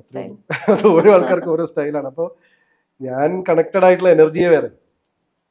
സംശയം ചോദിക്കട്ടെ, എന്തുകൊണ്ടാണ് ഗോപിക ചേച്ചിയുടെ ഒപ്പം ഒരു ഇന്റർവ്യൂ ആർക്കും കൊടുക്കാത്തത്? അല്ല, അങ്ങനെയല്ല. ഗോപികയുടെ കൂടെ ഇന്റർവ്യൂ കൊടുക്കാത്തതിന്റെ മെയിൻ കാരണം എന്ന് പറഞ്ഞു കഴിഞ്ഞാൽ 2023 ഒക്ടോബർ 22-നാണ് ഞാൻ കല്യാണം കഴിക്കാൻ പോവാണ് എന്നുള്ള വാർത്ത എന്റെ വിവാഹ നിശ്ചയത്തിന്റെ ഫോട്ടോ സഹിതം വിത്ത് പേരൻസ് ഞാൻ അപ്ലോഡ് ചെയ്യുന്നു. അപ്പൊ അന്ന് ഇത് അപ്ലോഡ് ചെയ്യുന്നവരെ ഒരു മീഡിയക്കും അറിയുന്നുണ്ടായിരുന്നില്ല. സർപ്രൈസ് ആയിരുന്നു. അതുവരെ കുറെ ഊഹാപോഹങ്ങൾ ഉണ്ടായിരുന്നു. എന്ന് വെച്ച് കഴിഞ്ഞാൽ ഞാനൊരു പരസ്യം ചെയ്ത് കഴിഞ്ഞാൽ ഈ പറഞ്ഞ പോലെ കാനൻ പരസ്യം ചെയ്യുമ്പോൾ ആ കുട്ടിയായിട്ട് കല്യാണം കഴിക്കാൻ പോകുന്നു എന്ന് പറഞ്ഞ ന്യൂസ് വരും. പിന്നെ ഒരു വല്ല മറ്റേ കല്യാണത്തിന്റെ വേഷത്തിന്റെ പരസ്യം ചെയ്ത് കഴിഞ്ഞാൽ ആ കുട്ടിയായിട്ട് കല്യാണം കഴിക്കാൻ പോകുന്നു പറയും. ഒരു റിയാലിറ്റി ഷോ ചെയ്ത് കഴിഞ്ഞാൽ അങ്ങനെ ഒരു 3-4-5 ആൾക്കാരുടെ കൂടെ എന്റെ കല്യാണം കഴിഞ്ഞ് നിൽക്കുന്ന സ്ഥിതിക്ക് ഇനി യഥാർത്ഥ കല്യാണത്തെ കുറിച്ചിട്ട് ഇൻഫർമേഷൻ കൊടുക്കുമ്പോ അതിന് കുറച്ച് ആധികാരികതയോട് കൂടിയിട്ട് ഇത് പരസ്യമല്ല എന്ന് ഈ പുലി വരുന്ന പുലി അവസ്ഥയായിരുന്നു എന്റെ സത്യം പറഞ്ഞ. എന്നിട്ട് പോലും ഇതൊരു പരസ്യമാണോ എന്ന് ചിന്തിച്ച ആൾക്കാരുണ്ടായിരുന്നു. അപ്പോ ആധികാരികതയോട് കൂടിയിട്ട് വിത്ത് പേരൻസ്. പിന്നെ നമ്മൾ കല്യാണം നിശ്ചയിക്കുമ്പോഴാണല്ലോ കല്യാണം ആയി നാട്ടുകാരെ അറിയിക്കുക. അതുവരെ നമ്മുടെ കുടുംബത്തെ അല്ലേ. അപ്പൊ നമ്മള് ഫാമിലിയുടെ അടുത്ത് എല്ലാവരോടും പറഞ്ഞിരുന്നു ഇത് തൽക്കാലം മീഡിയക്ക് പോവാത്ത രീതിയിൽ നിങ്ങളും സഹകരിക്കണം എന്ന് പറഞ്ഞു. പക്ഷെ ഇത്രയും ഗംഭീരമായിട്ട് അവർ സഹകരിക്കുന്നു ഞാൻ ഒരിക്കലും വിചാരിച്ചില്ല. അതിനുള്ള കാരണം എന്താണെന്ന് വെച്ച് കഴിഞ്ഞാൽ 200-ൽ കൂടുതൽ ആൾക്കാർ പങ്കെടുത്ത ഇവന്റ് ആയിരുന്നു വിവാഹ നിശ്ചയം കോഴിക്കോട്. എന്നിട്ടും അത് മീഡിയയിലേക്ക് പോകാതെ ആൾക്കാരത് ഞങ്ങൾക്ക് വേണ്ട പ്രൈവസി അവർ കീപ്പ് ചെയ്തു എന്നുള്ളത് നമ്മുടെ ഫാമിലിയുടെ ആ ഒരു അണ്ടർസ്റ്റാൻഡിങ് ആൻഡ് ബോണ്ടിങ് ആണ്. അപ്പൊ അങ്ങനെ ഒരു സംഭവം ഉണ്ടായപ്പോ മീഡിയ, ഞാൻ വർക്ക് ചെയ്ത എല്ലാ മീഡിയന്നും ആദ്യം എനിക്ക് കോൾ വന്നു. എന്ന് വെച്ച് കഴിഞ്ഞാൽ എനിക്ക് ഏഷ്യാനെറ്റിൽ നിന്ന് കോൾ വന്നു. എന്നിട്ട് ഏഷ്യാനെറ്റ് പറഞ്ഞത് സാന്ത്വനത്തിലെ കുട്ടിയാണ്, ഞങ്ങളുടെ കുട്ടിയാണ്, GPക്ക് 2 സ്റ്റേറ്റ് അവാർഡ് വാങ്ങി തന്നത് ഏഷ്യാനെറ്റിലെ പ്രോഗ്രാമാണ്. അപ്പൊ ആദ്യത്തെ ഇന്റർവ്യൂ നിങ്ങൾ രണ്ടുപേരും കൂടി എനിക്ക് തരണം എന്ന് പറഞ്ഞ് ഏഷ്യാനെറ്റ് വെച്ചു. മഴവിൽ മനോരമ പറഞ്ഞു GP ആക്കിയത് മഴവിൽ മനോരമയാണ് D4 ഡാൻസിലൂടെ. അപ്പൊ ആദ്യത്തെ ഇന്റർവ്യൂ ഞങ്ങൾക്ക് തരണം എന്ന് പറഞ്ഞു. അന്ന് ഞാൻ സി കേരളത്തിലാണ് വർക്ക് ചെയ്തോണ്ടിരിക്കുന്നത്. സി പറഞ്ഞു ഇപ്പൊ നിങ്ങൾ വർക്ക് ചെയ്തോണ്ടിരിക്കുന്നത് സിയിലാണ്, അതുകൊണ്ട് ആദ്യത്തെ ഇന്റർവ്യൂ. അപ്പൊ എനിക്ക് മനസ്സിലായി ഒരു ഇന്റർവ്യൂ കൊടുത്താൽ ഞാൻ ഇത്രയും കാലം ഉണ്ടാക്കിയുള്ള ബന്ധങ്ങളൊക്കെ അവിടെ തീരും എന്ന് ഉറപ്പായതോടുകൂടി ഞാൻ തൽക്കാലം പിന്നെ അല്ലെങ്കിലുള്ള സൊല്യൂഷൻ എന്താന്ന് വെച്ച് കഴിഞ്ഞാൽ ഓൾറെഡി പിന്നെ എന്താ വെച്ചാൽ D4 ഡാൻസിന്റെ പ്രൊഡ്യൂസർ ഇപ്പൊ സൂര്യ ടിവിയിലെ വർക്ക് ചെയ്യുന്നത്. അപ്പൊ സൂര്യ ടിവി D4 ഡാൻസിന്റെ പ്രൊഡ്യൂസർ ആണല്ലോ നമ്മുടെ D4 ഡാൻസിലേക്ക് വിളിക്കുന്നത്. അപ്പൊ സൂര്യ ടിവിക്ക് ഇന്റർവ്യൂ കൊടുക്കണം. പിന്നെ നിങ്ങളും സ്വാഭാവികമായിട്ട് വിളിക്കണം. അപ്പൊ എല്ലാരും വിളിച്ചു കഴിഞ്ഞാൽ ഇവിടെയുള്ള സാറ്റലൈറ്റ് ടെലിവിഷൻ ചാനലുകൾ ഒരു 7-8 അതല്ലാതെ സോഷ്യൽ മീഡിയകൾ ആയിട്ടുള്ള ബിഹൈൻഡ് വുഡ്സും മറ്റൊരു ജാങ്കോ സ്പേസ് അങ്ങനെ പറഞ്ഞിട്ടൊരു 10-12 പേരും. അപ്പൊ ജനങ്ങളെ വെറുപ്പിക്കുന്നതിന് തുല്യമായിരിക്കും ഞങ്ങളൊരു 15 ഇന്റർവ്യൂ കല്യാണം കഴിക്കാൻ പോകുന്നു എന്ന് പറഞ്ഞ് കൊടുത്താൽ എന്നുള്ളത് മനസ്സിലായി. അപ്പൊ അതിൽ ഏറ്റവും ഉചിതമായിട്ട്, എന്നാൽ ഇത്രയും കാലം ഞങ്ങൾ കുറച്ച് കാലമായിട്ട് ഞങ്ങൾ പരിചയം എന്ന് പറഞ്ഞാൽ ഈ കല്യാണ ആലോചനയുടെ ഭാഗമായിട്ട് കണ്ടതിന് ശേഷം ചെറിയ കാലയളവൊന്നല്ല, കുറച്ചധികം കാലം ഞങ്ങൾ ഇതിനെക്കുറിച്ച് ആലോചിക്കുന്നുണ്ട്. അപ്പൊ അത് പറയുക എന്നുള്ളത് ഞങ്ങളുടെ ഉത്തരവാദിത്തമാണ്. കാരണം രണ്ടുപേരും ഒരു പബ്ലിക് ഫിഗർ ആയതുകൊണ്ട് തന്നെ ജനങ്ങളോട് ഇത് എന്താ സംഭവം എന്ന് പറയുക, എസ്പെഷ്യലി ഗോപിയൊക്കെ അങ്ങനെ അർഡൻ ഫാൻസ് ഉണ്ട്. അവരൊന്നും ഇത് അറിഞ്ഞില്ല എന്നുള്ള അവർക്ക് തന്നെ വലിയ ഷോക്കായിരുന്നു. ഞങ്ങളൊരു ഇത്രയും കാലമായിട്ട് സങ്കടം കൂടിയാണ്. ആ, അവരുടെ അതെ. വീട്ടിലെ അപ്പൊ അത് കുട്ടിയാണ്. റെസ്പെക്ട് ചെയ്യുക എന്നുള്ളതുണ്ട്. അതുകൊണ്ട് ആണ് ഞാൻ എന്റെ യൂട്യൂബ് ചാനലിൽ ഒരു 3 എപ്പിസോഡായിട്ട് എന്താണ് ഇതിന്റെ പൂർണ്ണ രൂപം എന്നുള്ളത് പറഞ്ഞിട്ട് അത് അവിടെ നിർത്തിയത്. അല്ലെങ്കിൽ ഇതേ സാധനം ഞാനൊരു 15 ഇന്റർവ്യൂല് അന്ന് പറയേണ്ടി ഞങ്ങൾ വരും. രണ്ടുപേരും കൂടി ഇരുന്ന് ജനങ്ങൾക്ക് ഇപ്പൊ ഞങ്ങളോടുള്ള സ്നേഹം ഞങ്ങൾ ഇല്ലാതാക്കിയാണ്. അപ്പൊ അതായിരുന്നു അന്ന് കൊടുക്കാതിരുന്നത്. പക്ഷെ ഇപ്പൊ ഉള്ള പ്രശ്നം എന്താ വെച്ചാൽ ഇത് എവിടെ തുടങ്ങുമെന്ന് എനിക്ക് അറിയില്ല ഇപ്പോഴും. അതുകൊണ്ട് ഇപ്പൊ 2 ഓണമായിട്ടും സ്പെഷ്യൽ പരിപാടിക്കൊക്കെ ആയിട്ട് വിളിച്ചിട്ടുണ്ട്. ഇത് എവിടെയെങ്കിലും ബ്രേക്ക് ചെയ്യേണ്ടി വരും എന്നുള്ളത് ഞങ്ങൾക്ക് അറിയാം. അത് എപ്പോ ബ്രേക്ക് ചെയ്യും, എങ്ങനെ ബ്രേക്ക് ചെയ്യും, ആദ്യത്തെ ഇന്റർവ്യൂ എവിടെ കൊടുക്കും എന്നുള്ളത് എനിക്കൊരു തീരുമാനം ഇല്ലാത്തതുകൊണ്ട് ഞാൻ അതിനെ മാനേജ് ചെയ്തുകൊണ്ടിരിക്കുകയാണ്. ഇപ്പൊ അത് മുമ്പത്തേക്കാൾ കുറച്ചുകൂടെ സെറ്റിൽ ആയിട്ടുണ്ട്. മുമ്പത്തെ പോലെ ആദ്യത്തെ ഇന്റർവ്യൂ ഞങ്ങൾക്ക് തരണം എന്നുള്ള വാശികളിൽ ഇല്ല. കാരണം 2 കൊല്ലം ആയതുകൊണ്ട് മുമ്പത്തെ ആ ഒരു കല്യാണം കഴിഞ്ഞു പറഞ്ഞ രണ്ടുപേരും കൂടെ ഒരുമിച്ച് കൊടുക്കുന്ന ഇന്റർവ്യൂ എന്ന് പറയുന്നതിന്റെ ആ ഒരു സംഭവം ഇല്ലാത്തതുകൊണ്ട് ആൾക്കാർ ഞങ്ങൾക്ക് എപ്പോഴെങ്കിലും ഒരു ഇന്റർവ്യൂ തരണേ എന്നുള്ള അവസ്ഥയിലെത്തിയിട്ടുണ്ട്. ഇനി അത് കുറച്ചും കൂടെ ഒന്ന് തണുത്തിട്ട്, എനിക്ക് ഇവരൊക്കെ ഭയങ്കര വേണ്ടപ്പെട്ടവരാ. കാരണം എനിക്ക് ഇപ്പം പൊതുവേ ഞാൻ എന്നും ഇവരായിട്ട് സഹകരിക്കുന്ന ആൾക്കാരാ. ഒരു ചാനലിൽ ഇന്റർവ്യൂവിനോ ഒരു സംഭവത്തിനോ വിളിച്ചാൽ ഓടി വരുന്ന ഒരു വ്യക്തിയാണ്. ഇപ്പോഴും അതെ, കുറച്ച് വൈകിട്ടാണെങ്കിലും. ഞാൻ പറയുകയുണ്ടായി, ഞാൻ അങ്ങോട്ട് വിളിച്ചു എന്റെ ചേട്ടാ ഇങ്ങോട്ടാ വിളിക്കുന്നേ, ഞാൻ വരാം. കാരണം എന്താ വെച്ചാൽ സംഭവം നിങ്ങള് ഒരു 1.5 മാസം നടത്തിയെങ്കിലും ഞാൻ വരും എന്നുള്ളത് എനിക്കറിയാം. കാരണം എന്താ വെച്ചാൽ എനിക്കിത് താല്പര്യമുള്ള ഒരു സ്പേസ് ആണ്. പക്ഷേ ഈ പറഞ്ഞ പോലെ നമ്മുടേതായിട്ടുള്ള ഓട്ടങ്ങളും തിരക്കങ്ങളും ഉള്ളതുകൊണ്ടാണ് പലപ്പോഴും നിങ്ങൾ ചോദിക്കുമ്പോൾ തന്നെ പറ്റാത്തത്. ഇപ്പൊ ഏത് ഇന്റർവ്യൂവിന് പോയിരുന്നു കഴിഞ്ഞാൽ അവർ ആദ്യം പറയുന്നത് കുറച്ച് കാലമായി ഞങ്ങൾ പിന്നാലെ നടക്കാൻ തുടങ്ങിയിട്ട് എന്ന് പറയും. ഇതൊന്നും ഉണ്ടായിട്ടില്ല. പിന്നെന്താ വെച്ചാൽ ഞാൻ മലയാളത്തിൽ അത്രയും ആക്റ്റീവായിട്ട് സിനിമ ചെയ്യാത്തതുകൊണ്ട് അതിന്റെ പ്രൊമോഷൻസ് ആയിട്ടും നിങ്ങൾ എന്നെ അധികം കാണുന്നില്ല. ഞാൻ ചെയ്യുന്ന തെലുങ്ക് പടങ്ങളാണെങ്കിൽ ഇവിടെ അധികം ഇറങ്ങുന്നില്ല. അപ്പോ അതുകൊണ്ടാണ് ഈ ഒരു വേറൊരു ഗ്യാപ്പ് വരുന്നത്. ഗോപിക ചേച്ചി ലൈഫിൽ വന്നതിന് ശേഷം എന്തായിരിക്കും ലൈഫിലുണ്ടായ ഏറ്റവും വലിയ മാറ്റങ്ങൾ? കാരണം വളരെ എന്നും ഹാപ്പി ആയിരിക്കുന്ന, ഫ്രീ മൈൻഡ് അല്ലെങ്കിൽ ഭയങ്കര പ്രാക്ടിക്കലി ജീവിക്കുന്ന ഒരാളാണ്. അപ്പൊ ഒരാളും കൂടി ഒപ്പം വരിക എന്ന് പറയുമ്പോൾ അതൊരു ഉത്തരവാദിത്വം കൂടിയാണ്.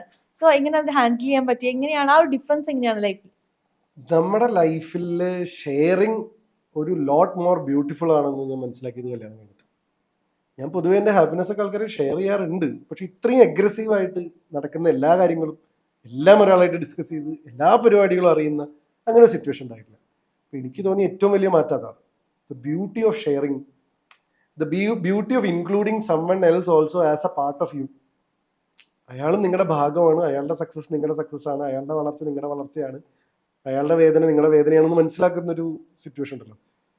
അതെനിക്ക് ചെറിയ ചെറിയ എലമെന്റുകളിലൊക്കെ കിട്ടിയിട്ടുണ്ട്. പക്ഷെ ഇത്രയും ഇന്റൻസിറ്റിയിൽ കിട്ടിയത് കല്യാണം കഴിഞ്ഞപ്പോൾ അതൊരു ബ്യൂട്ടിഫുൾ കാര്യമാണ്. അതാണ് എനിക്ക് തോന്നിയ ഏറ്റവും വലിയ മാറ്റം. ഇപ്പൊ നമുക്കറിയാം, കല്യാണത്തിന് മുൻപൊക്കെ നമ്മുടെ സന്തോഷം നമ്മൾ നോക്കിയാൽ മതി, നമുക്ക് വേണ്ടിയിട്ട് നമുക്ക് ജീവിക്കാം. പക്ഷെ ഇപ്പൊ ഒരാളുടെ കൂടി സന്തോഷം, കാരണം ഇപ്പൊ ചേച്ചി ഡൗൺ ആയി കഴിഞ്ഞാൽ ഒബ്വിയസ്ലി അത് ജിബിചേട്ടനെ ബാധിക്കും എന്നുള്ള ഒരു കാര്യം ഉണ്ടല്ലോ. അപ്പൊ രണ്ടുപേരും സന്തോഷമാണ് അറ്റ് എ ടൈം നോക്കുന്നത്. അപ്പൊ അതില് ബുദ്ധിമുട്ട് തോന്നാറുണ്ടോ? ഇല്ല, അതെനിക്കൊരു ഇൻട്രസ്റ്റിംഗ് സ്പേസ് ആയിട്ടാണ് തോന്നുന്നത്. കാരണം അതൊരു മാനേജ്മെന്റ് സ്കില്ലാണല്ലോ. അപ്പൊ ഒരാള് വിഷമിച്ചിരിക്കുന്നു, അതിനെ ടാക്കിൾ ചെയ്യുന്നു, അയാൾ ബാക്ക് ടു നോർമൽ ആവുന്നു. എനിക്ക് ഭയങ്കര എക്സൈറ്റ്മെന്റ് അത്. ബിക്കോസ് അത് ഞാൻ ഇതുവരെ ചെയ്യാത്തൊരു പരിപാടിയാണ്.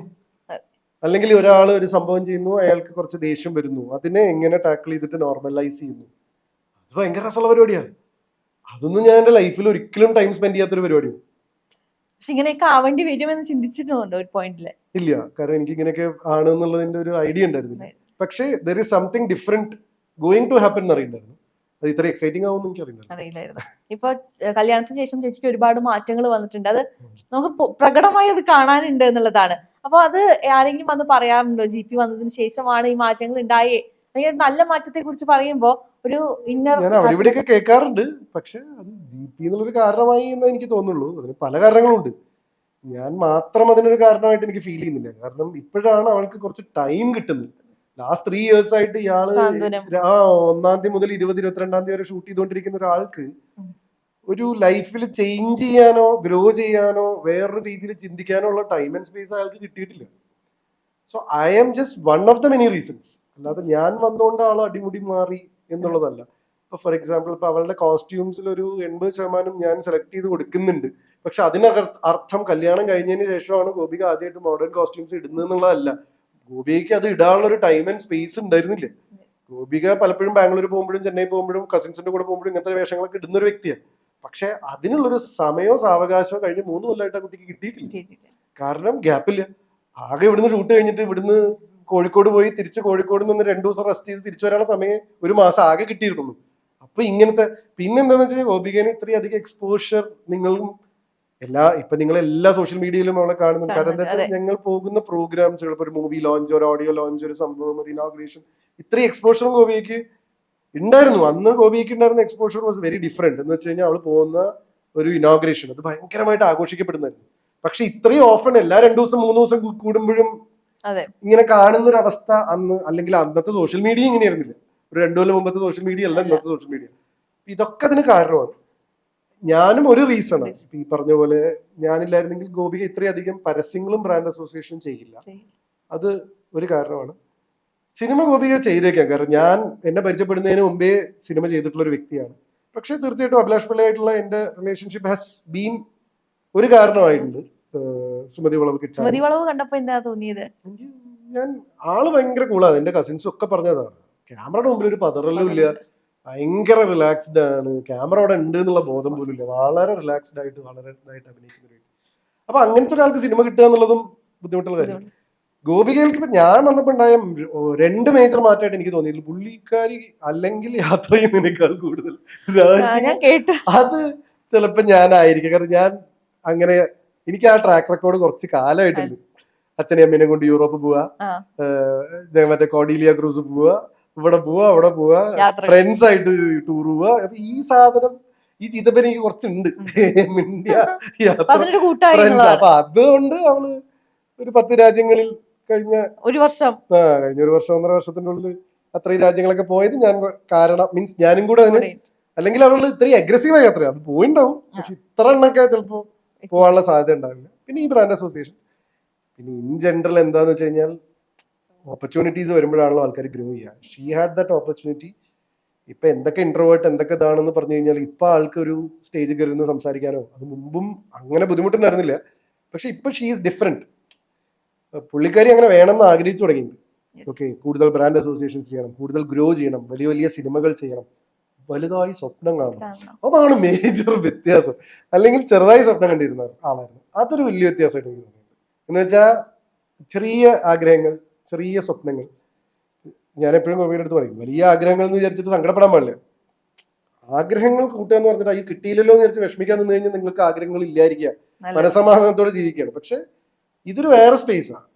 വലുതായി ആഗ്രഹിക്കുക, അതിലേക്ക് ശ്രമിച്ചുകൊണ്ടിരിക്കുക. കിട്ടിയില്ലെങ്കിലും ഇത്രേ ഉള്ളൂ. പക്ഷെ ആഗ്രഹങ്ങളെ ലിമിറ്റ് ചെയ്യരുത്. അതാണ് ലൈഫിൽ ഏറ്റവും വേണ്ടതെന്ന്. കുറച്ച് ഹാപ്പി ആയിട്ട് 2 എക്സ്ട്രീം പിടിക്കണം. ഒന്നുകിൽ നിങ്ങൾക്ക് ഒരു ആഗ്രഹം ഉണ്ടാവരുത്, നിങ്ങൾ ഒരു അസെറ്റിക് ആയിട്ടുള്ള ജീവിതം എടുക്കണം, ഗൗതമ ബുദ്ധനെ പോലെയും ഒക്കെ. അതിലൊന്നും നമുക്ക് നടക്കൂല. അതൊരു വേറെ തലമാണ്. ഇതിന്റെ 2ന്റെ ഇടയിൽ ഇരിക്കാൻ പാടില്ല. ഇവിടെയാണെങ്കിൽ നിങ്ങൾ മാക്സിമം ആഗ്രഹിക്കണം. നിങ്ങൾ അതിന്റെ എക്സ്ട്രീം സ്പേസിലേക്ക് പോയിട്ട് അതിൽ ലിമിറ്റേഷൻസ് ഇല്ലാതെ നിങ്ങൾക്ക് വർക്ക് ചെയ്യാനുള്ള ശ്രമങ്ങൾ, നിങ്ങൾ നിങ്ങളുടെ ലിമിറ്റേഷൻസിനെ എപ്പോഴും മറികടന്ന് ഫുൾ പൊട്ടൻഷ്യൽ എല്ലാ തലത്തിലും, അത് വർക്കിൽ മാത്രമല്ല, സന്തോഷത്തിൽ, ഇമോഷൻസിൽ, ജീവിക്കുന്ന രീതികളിൽ, നിങ്ങൾ വർക്ക് ചെയ്യുന്ന കാര്യത്തിൽ, നിങ്ങൾ ആൾക്കാരെ പരിചയപ്പെടുന്ന കാര്യത്തിൽ, റിലേഷൻഷിപ്പിൽ എല്ലാം നിങ്ങൾ അതിന്റെ ലിമിറ്റേഷൻസിനെ മറികടന്ന് മാക്സിമം പൊട്ടൻഷ്യൽ എക്സ്പ്ലോർ ചെയ്തുകൊണ്ടേയിരിക്കണം. അത് ഒരു അനന്ത സാഗരമാണ്, ചെയ്തുകൊണ്ടേയിരിക്കണം. ഇപ്പൊ നമുക്ക് ഗോപിക ചേച്ചി പറഞ്ഞ വീട്ടുകാർക്ക് എല്ലാവർക്കും വീട്ടിലെ ഒരാളെ പോലെയാണ് പല കുടുംബങ്ങളിലും. സാന്ത്വനം എന്നൊരു സീരിയല് ചേച്ചിക്ക് നൽകിയ ഒരു വലിയൊരു കാര്യമാണത്. അപ്പൊ ഇപ്പൊ വീട്ടിലെ അമ്മമാരെ എടുത്തു ചിലപ്പോ GP അറിയാത്തവർക്ക് പോലും ഈ സാന്ത്വനം സീരിയലിന്റെ കണക്ഷൻ ചേച്ചിനെ മനസ്സിലാക്കുന്നവരുണ്ടാകും. അപ്പൊ അവരെ സിങ്ക് ആവാൻ ചേട്ടന് എത്രത്തോളം ബുദ്ധിമുട്ടുണ്ടായി? എനിക്ക് ബുദ്ധിമുട്ടൊന്നുമില്ല. ഞാനൊരു പീപ്പിൾസ് പേഴ്സൺ ആണ്. കാരണം എനിക്കിത് ഗോപിയേക്കാൾ ഈസി ആയിട്ട് ചെയ്യാൻ പറ്റുന്ന ഒരു കാര്യമാണ് കാണാത്ത ഒരാളുമായിട്ട് റിലേഷൻഷിപ്പ് ഉണ്ടാക്കുക എന്നുള്ളത്. ഞാൻ ചെയ്യുന്ന ഷോസിലൊക്കെ ഇപ്പൊ അടിമോനെ ബസർ എന്നുള്ള ഏഷ്യാനെറ്റിന്റെ ഷോയിൽ ഏറ്റവും വലിയ ചാലഞ്ച് ഒരു അവതാരകൻ ഉണ്ടായിരുന്നത് എന്താണെന്ന് വെച്ച് കഴിഞ്ഞാൽ, എല്ലാ ഷോയിലും പുതിയ കണ്ടസ്റ്റൻസ് ആണ്. അവര് വന്ന് തിരിച്ചു പോകുന്ന 1.5 മണിക്കൂറിന്റെ ഉള്ളിൽ ഷൂട്ട് തരും. ആദ്യത്തെ 10 മിനിറ്റിന്റെ ഉള്ളിൽ ഇവിടെയുള്ള ആളുകളുമായിട്ട് നിങ്ങൾക്കൊരു ബന്ധം ഉണ്ടാക്കി, അവരിൽ നിന്ന് ഇമോഷൻസ് എടുത്ത്, അവരുടെ എക്സൈറ്റ്മെന്റ് ചോർത്തി എടുത്ത്, അവരും നമ്മളും ഒന്നാണെന്ന് പറഞ്ഞ് തിരിച്ചു പോകുന്നതിന് മുമ്പ് വിജയിച്ചു കഴിഞ്ഞാൽ അവര് നമ്മളെ വന്ന് കെട്ടിപ്പിടിക്കുക എന്ന് പറയുന്ന ഒരു റിലേഷൻഷിപ്പ് 10 മിനിറ്റിൽ 15 മിനിറ്റിൽ ഉണ്ടാക്കിയെടുക്കുക എന്ന് പറയുന്ന ഒരു വ്യക്തി, അങ്ങനത്തെ ഒരു സംഭവം ചാലഞ്ച് ഏറ്റെടുക്കേണ്ടി വരുന്ന ഒരാളാണ്. D4 ഡാൻസ് ഒക്കെ ചെയ്തുകൊണ്ടിരിക്കുന്ന സമയത്ത് എനിക്ക് എങ്ങനെയാ വെച്ചാൽ, എനിക്ക് ഇപ്പോഴും ഓർമ്മ ലൈഫിലുണ്ടായ ഒരു സിറ്റുവേഷൻ എന്താ വെച്ചാൽ, ഞാനും എന്റെ കസിനും കൂടി ഒരു ഹോട്ടൽ റിസപ്ഷനിൽ നിൽക്കായിരുന്നു. ഒരു 2ാം ക്ലാസ് പഠിക്കുന്ന കുട്ടിയോട്ട് പെട്ടെന്ന് എന്നെ കണ്ടു GP എന്ന് വിളിച്ചിട്ട് ഓടി വന്നു, എന്നെ കെട്ടിപ്പിടിച്ചു. ഞാനും തിരിച്ച് കെട്ടിപ്പിടിച്ചു പോയി. അപ്പൊ കസിൻ ചോദിച്ചിട്ട് ആരാ? ഞാൻ പറഞ്ഞു എനിക്കറിഞ്ഞൂടാ. അപ്പൊ കസിൻ എന്തോന്നാണ് ഇത് എന്ന് ചോദിച്ചു. ഞാൻ പറഞ്ഞു this is what life is. കാരണം അവരുടെ ഭാഗത്തു നിന്നുള്ള ആ ഇൻഹിബിഷൻ ഇല്ലായ്മ, സഭാകമ്പം ഇല്ലാതെ അവർ ഇങ്ങോട്ട് വരുമ്പോ എനിക്കും അത് തോന്നുന്നില്ല. അപ്പൊ അങ്ങനെ ഒരു വ്യക്തിക്ക് പുതിയ ആളുകൾ ഒന്നും എനിക്ക് അങ്ങനെ ബുദ്ധിമുട്ടില്ല. പിന്നെ ഭയങ്കര സ്വീറ്റാ. അവര് ഗോപികയുടെ ഭർത്താവല്ലേ, നല്ല അഞ്ജലിനെ കല്യാണം കഴിച്ച ആളല്ലേ എന്നൊക്കെ ചോദിക്കും. അഞ്ജലി ശിവ അതുകൊണ്ട് അതൊരു ഒരു ആക്ടർക്ക് കിട്ടുന്ന ഏറ്റവും വലിയ ഭാഗ്യമാണ്. എന്ന് വെച്ചാൽ അവരുടെ ക്യാരക്ടർ നെയിമിൽ വിളിക്കപ്പെടുക എന്ന് പറയുന്ന ഒരു സാധനം ഉണ്ടല്ലോ, അതൊരു ചെറിയ കാര്യമല്ല. അതൊരു ഇപ്പൊ ഇത്രയും ഇന്റൻസിറ്റിയിൽ ഇല്ലെങ്കിലും തെലുങ്കിൽ ഷൂട്ട് ചെയ്തോണ്ടിരിക്കുമ്പോൾ ഉൾപ്രദേശങ്ങളിലൊക്കെ പോയി കഴിഞ്ഞാൽ എന്റെ പൈഡിത്തല്ലി എന്ന് ചോദിച്ചിട്ടാ വിളിക്കുക. എന്റെ പേര് അവർക്കറിയില്ല. പൈഡിത്തല്ലി എന്നുള്ളത് അല വൈകുണ്ഠപുരമുലുവിന്റെ തെലുങ്കിലെ ക്യാരക്ടറുടെ പേരാ. ഇവിടെ പ്രവീൺ നായിഡു എന്നായിരുന്നു, അവിടെ പൈഡിത്തല്ലി എന്നാണ് പേര്. പൈഡിത്തല്ലി എന്ന് ചോദിക്കും. അത് കേൾക്കുമ്പോൾ ഉണ്ടാവുന്ന ഒരു സുഖം ഉണ്ടല്ലോ. അവര് GP-ന്നോ ഗോവിന്ദ് പത്മസൂരി ഒന്നും ഇപ്പോഴും ആൾക്കാരിലേക്ക് എത്തിയിട്ടില്ല അവിടെ. പക്ഷെ പൈഡിത്തല്ലി എന്ന് പറയുന്നത് അത് വലിയൊരു കാര്യമാണ്. പൈഡിത്തല്ലി എന്ന് ചോദിച്ചിട്ടാണ് എന്റെ അടുത്ത് സംസാരിക്കുക. അപ്പൊ അതൊരു എനിക്കിപ്പോഴും ബംഗാരാജു എന്ന് പറഞ്ഞൊരു സിനിമ നാഗാർജുന സാറിന്റെ കൂടെ ചെയ്ത് കഴിഞ്ഞിട്ട് ഞാനിങ്ങനെ പോകുമ്പോൾ 2 ആഴ്ച കഴിഞ്ഞിട്ട് ഇങ്ങനെ പോകുമ്പോൾ എയർപോർട്ടിൽ പോകുമ്പോൾ ഒരു ബൈക്ക് തന്നെ ഫോളോ ചെയ്തിട്ട് Adi sir me acting super sir എന്നൊക്കെ പറഞ്ഞിട്ട്, എന്ന് വെച്ച് കഴിഞ്ഞാൽ ആദി എന്നാണ് ആ ക്യാരക്ടർ പേര്. ഞാൻ സോഷ്യൽ മീഡിയയിലൊക്കെ ഷെയർ ചെയ്തിരുന്നു, അറിയില്ല. സോ ആദി സാർ എന്നാണ് അവര്, അത് ആദി എന്നുള്ള കഥാപാത്രം. അത് അപ്പൊ കിട്ടുമ്പോ ഒരു സന്തോഷം ഉണ്ടല്ലോ. അപ്പൊ അങ്ങനെ നോക്കുമ്പോ ഗോപുവിനെ എപ്പോഴും ഇത് ഞങ്ങളുടെ അഞ്ജലിയാ എന്ന് പറയാം. അപ്പൊ ചില സമയത്ത് എന്താന്ന് വെച്ച് കഴിഞ്ഞാൽ ഗോപുവിനെ എപ്പോഴും ഈ കോമ്പിനേഷൻ സാധനങ്ങളൊക്കെ അവരെന്താ ഇങ്ങനെ അങ്ങനെ ചിന്തിക്കണ്ട. That's a great blessing for U.